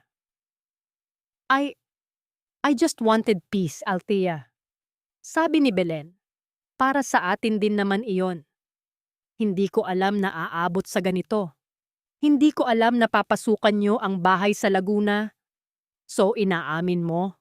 Tanong ng mediator. Ang kanyang boses ay seryoso habang nagsusulat sa folder. Inaamin mong may sabwatan sa paglilipat ng ari-arian? Marco, tumahimik ka! Bulyaw ni Belen ngunit huli na. Ang takot sa mga mata ni Marco ay mas matimbang kaysa sa utos ng kanyang kapatid. Tumingin si Althea sa kanyang mga kamay. Noong nakaraang buwan, ang mga kamay na ito ay nanginginig sa takot at pagmamakaawa. Ngunit ngayon, ang kanyang mga daliri ay matatag. Hinawakan niya ang panulat at nilagdaan ang formal na reklamo. Wala ng emosyon, wala ng luha. Ang accountant na si Althea ay muling naghari, malamig, tumpak, at handang sumingil sa bawat sentimong ninakaw sa kanyang buhay. Hindi lang ito tungkol sa bahay, Belen. Wika ni Althea, ang boses niya ay tila isang hatol ng kamatayan. Ito ay tungkol sa bawat gabing pinaiyak mo ako. Ito ay tungkol sa bawat pagod ko na kinulimbat mo. At higit sa lahat, ito ay tungkol sa panganib na idinulot mo sa anak ko. Hinding-hindi ka makakalabas sa kulungan nang hindi mo nararamdaman ang bawat bigat ng sakit na ibinigay mo sa akin. Ang panginginig ng kamay ni Belen ay hindi na maikakaila. Ang kanyang backup na abogado ay biglang tumalikod at bumulong na kailangan na nilang makipagsettle dahil wala na silang laban. Ang kayabangan ni Belen ay tuluyang gumuho, tila isang toreng gawa sa baraha na tinangay ng malakas na hangin. Ngunit sa gitna ng tagumpay ni Althea, isang kakaibang balita ang pumasok. Ang mediator ay nakatanggap ng isang tawag. Ang kanyang muka ay nagbago ang anyo, naging seryoso at tila may halong gulat. May desisyon na ang bangko tungkol sa foreclosure. Wika ng mediator habang nakatingin kay Althea. Dahil sa mga nakitang irregularidad at sa kasong isinampa ninyo, ititigil ang foreclosure. Ngunit may isang bagong nagmamay-ari na ng utang ni Miss Belen. Isang pribadong tao ang nagbayad ng lahat ng balanse ninyo at kinuha ang titulo ng bahay. Napatigil si Althea. Sino ang taong ito? Bakit may ibang nakikialam sa kanyang laban? Ang katarungang akala niya ay tapos na. Ay tila nagbubukas ng isang bagong pinto patungo sa isang misteryong hindi niya inaasahan. Isang misteryong maaring magdala sa kanya sa isang bagong buhay o sa isang bagong uri ng pagkakautang. Ang gulong ng palad ay hindi tumitigil sa pag-ikot. At sa bawat pag-ikot nito, ang mga nasa itaas na naging mapang-api ay tiyak na hahalik sa alabok ng kanilang sariling pagkakamali.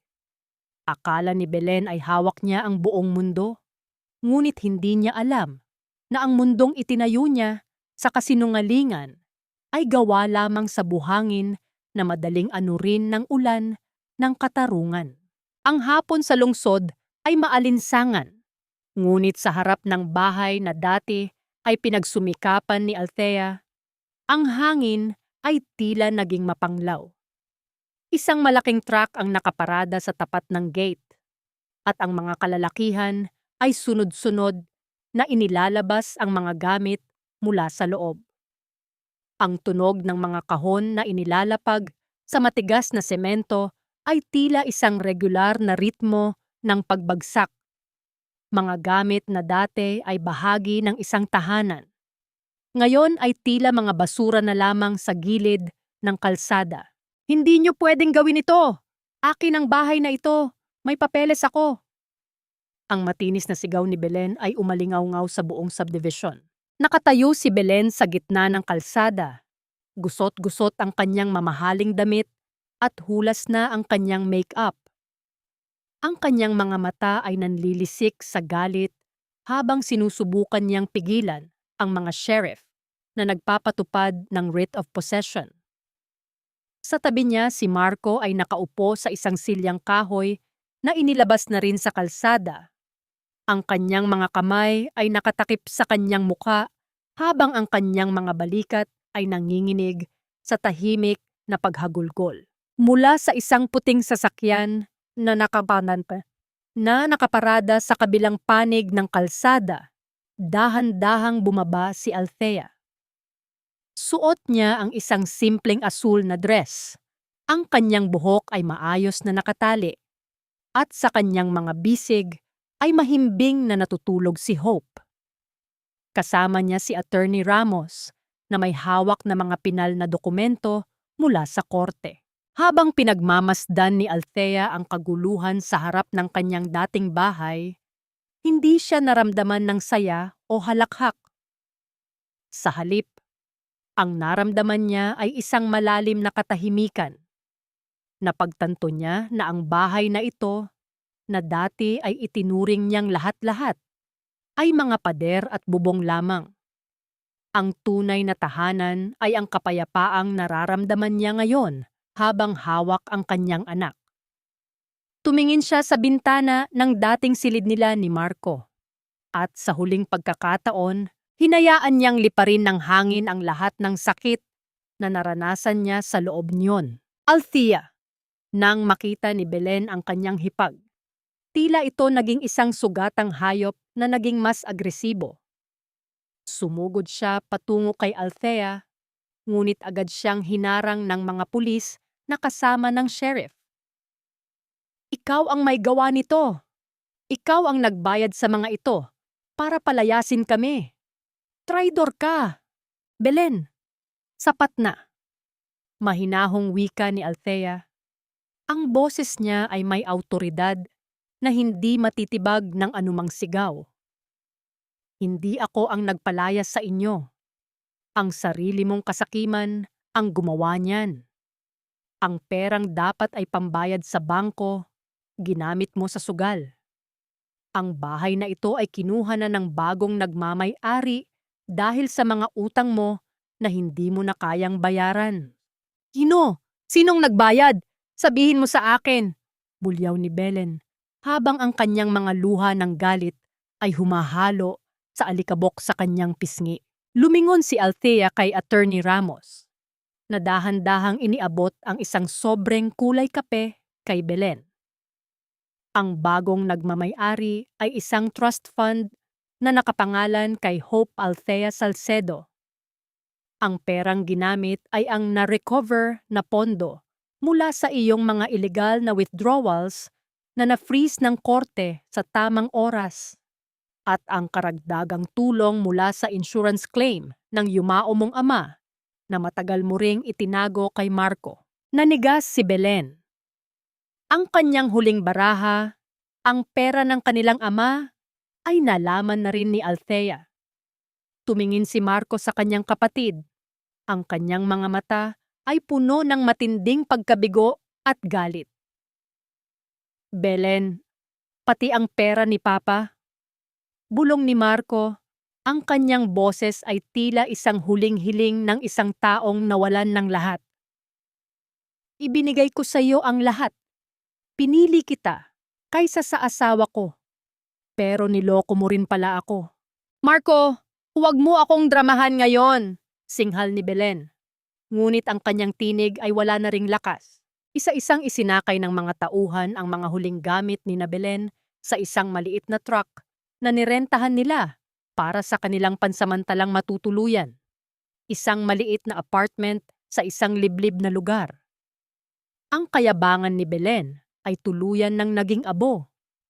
Habang hinihila siya ng mga pulis palayo dahil sa kanyang panggugulo, ang kanyang mga sigaw ay naging mga hikbi na lamang ng isang taong natalo sa sarili niyang laro. Naiwan si Marco sa harap ng gate. Tumingin siya kay Althea.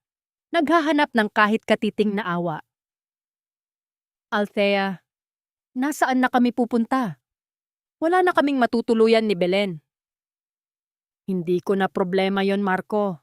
Sagot ni Althea habang dahan-dahang sumasakay pabalik sa kanyang sasakyan. Binigyan kita ng 7 taon para piliin ang tama. Ngayon, oras na para maranasan mo ang buhay na pinili mo. Habang umaandar ang sasakyan ni Althea palayo, tiningnan niya sa side mirror ang imahe ni Marco na nakatayo sa gitna ng kalsada, mag-isa, sa tapat ng bahay na hindi na sa kanya, habang ang araw ay unti-unting lumulubog. Ang kabanata ng kanyang buhay sa lungsod ay opisyal na nang nagsara. Ngunit bago sila tuluyang makalayo, isang mabilis na motorsiklo ang humabol sa kanilang sasakyan at may iniabot na isang maliit na sulat kay Attorney Ramos. Nang basahin ito ng abogado, agad itong tumingin kay Althea na may halong seryosong ekspresyon. Althea, kailangan nating bumalik sa Laguna agad, wika ni Attorney Ramos. May mga tao raw na naghahanap sa iyo sa bahay ng mga magulang mo at hindi sila taga-bangko. Sinasabi nilang sila ang tunay na pamilya ni Marco mula sa ibang bansa na matagal nang itinago ni Belen sa inyo. Naramdaman ni Althea ang muling pagbilis ng tibok ng kanyang puso. Sino ang mga taong ito?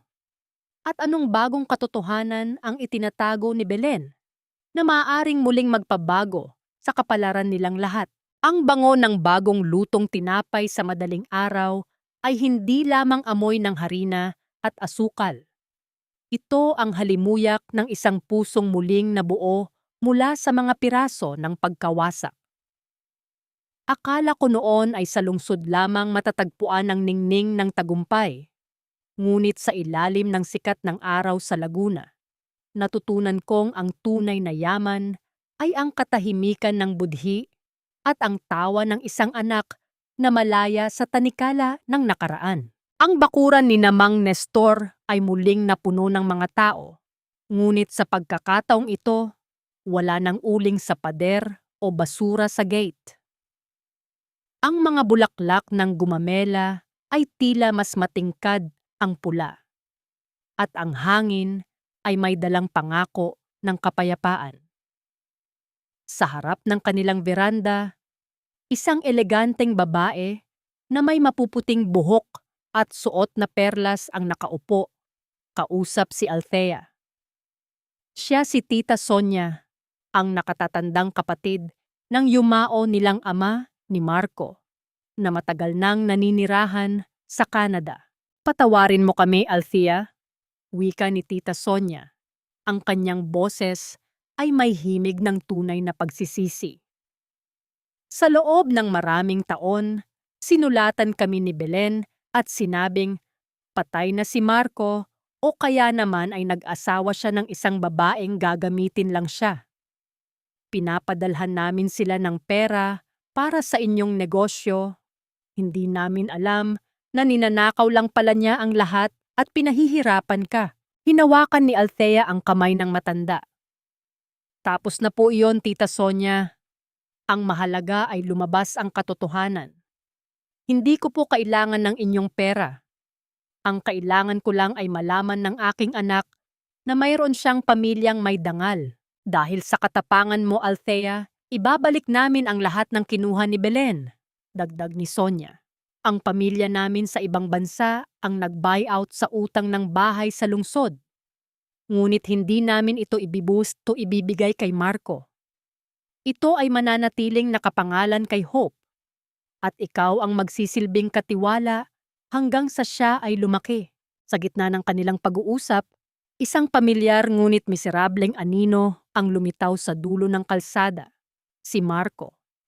Nakasuot siya ng luma at maruming t-shirt, ang kanyang mga sapatos ay butas na, at ang kanyang muka ay tila isang mapa ng matinding paghihirap.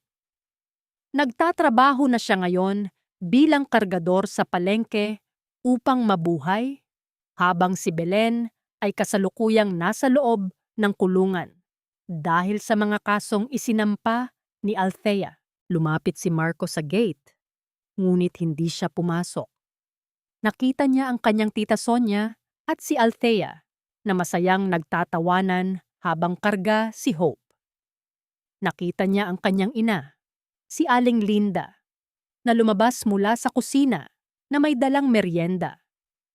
Ang lahat ng ligaya na dati ay nasa kanyang mga kamay, ngayon ay pinapanood na lamang niya mula sa labas ng bakod. Tumingin si Althea sa direksyon ni Marco. Wala nang pait sa kanyang mga mata.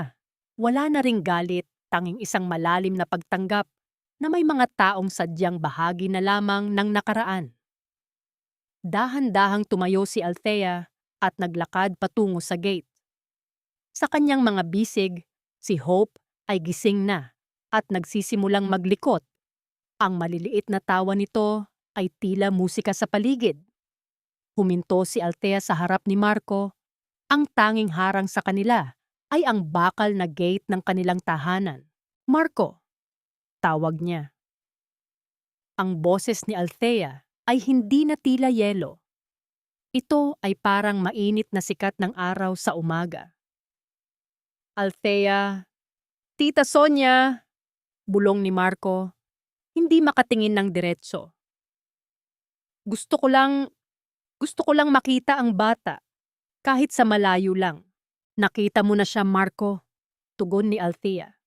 "Sana ay magsilbi itong paalala sa iyo na ang bawat pagkakataon ay may hangganan. Pinapatawad na kita, hindi dahil karapat-dapat ka, kundi dahil ayaw kong palakihin ang anak ko sa isang mundong may dalang poot. Pero ang pagpapatawad ay hindi nangangahulugan ng pagbabalik. Malaya ka na, Marco.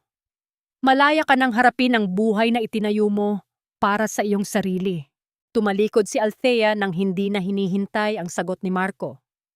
Narinig niya ang mahinang paghikbi ng lalaki sa labas. Ang tunog ng mga sapatos nito na dahan-dahang naglalakad palayo sa putikan ng kalsada. Ito ang huling pagkakataon na mararamdaman ni Althea ang bigat ng nakaraan. Sa bawat hakbang niya pabalik sa veranda, tila may mga pakpak na tumutubo sa kanyang mga balikat. Pagkalipas ng ilang buwan, ang Laguna ay muling naging saksi sa isang tagumpay. Sa tapat ng kanilang bahay, isang maliit ngunit magandang gusali ang itinayo. Sa itaas ng pintuan ay may nakasabit na arko na gawa sa kahoy, may nakaukit na mga salitang Althea's Bakery at Hope.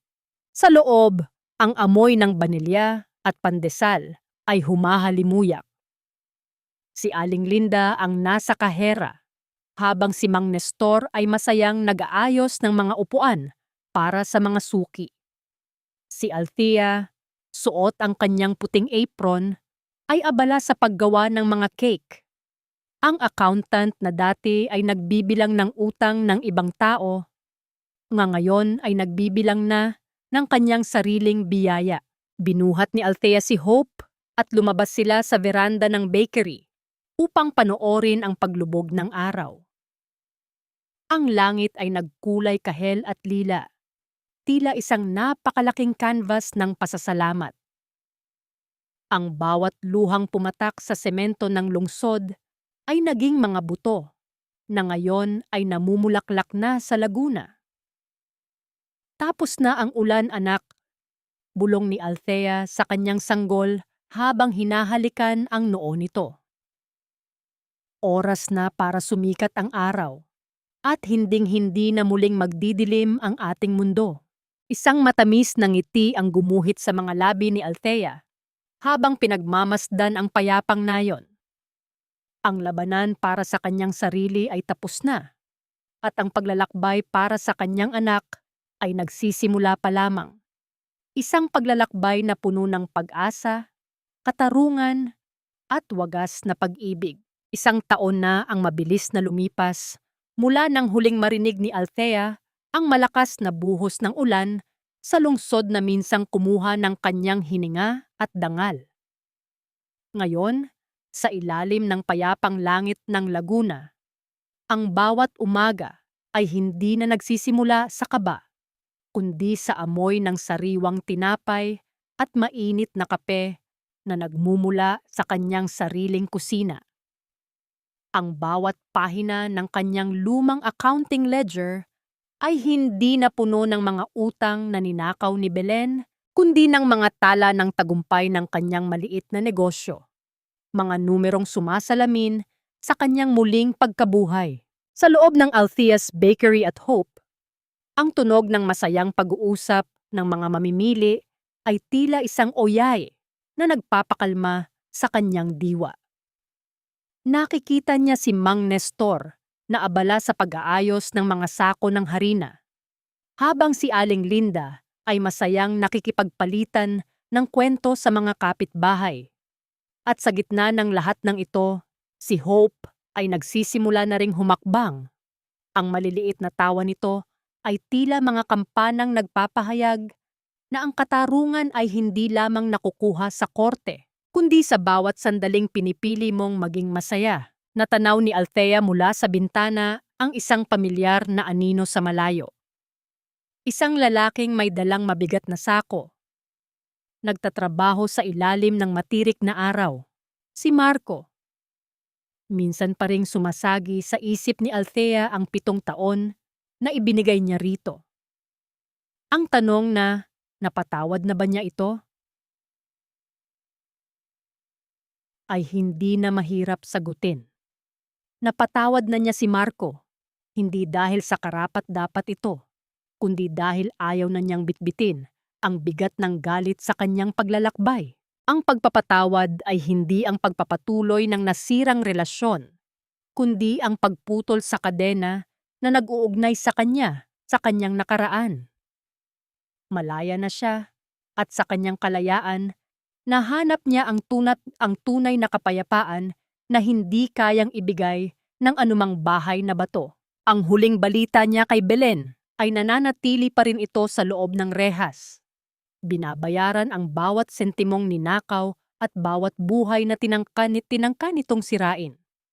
Ang karma ay hindi isang mabilis na kidlat, kundi isang dahan-dahang pag-agos ng tubig na unti-unting lulunod sa mga taong walang ibang ginawa, kundi ang magtanim ng lason. Dahan-dahang lumapit si Althea sa kanyang anak at binuhat ito. Ramdam niya ang tibok ng puso ni Hope, ang init ng balat nito, at ang liwanag sa mga mata nito. Ito ang kanyang pinakamalaking aral, na ang sakripisyo ay hindi dapat nauuwi sa pag-ubos ng sarili.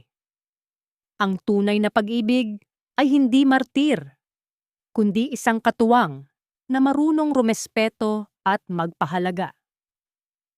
Natutunan niyang ang pinakamahalagang utang na loob ay ang utang na loob niya sa sarili, na huwag sumuko sa gitna ng unos. Tumingala si Althea sa papalubog na araw.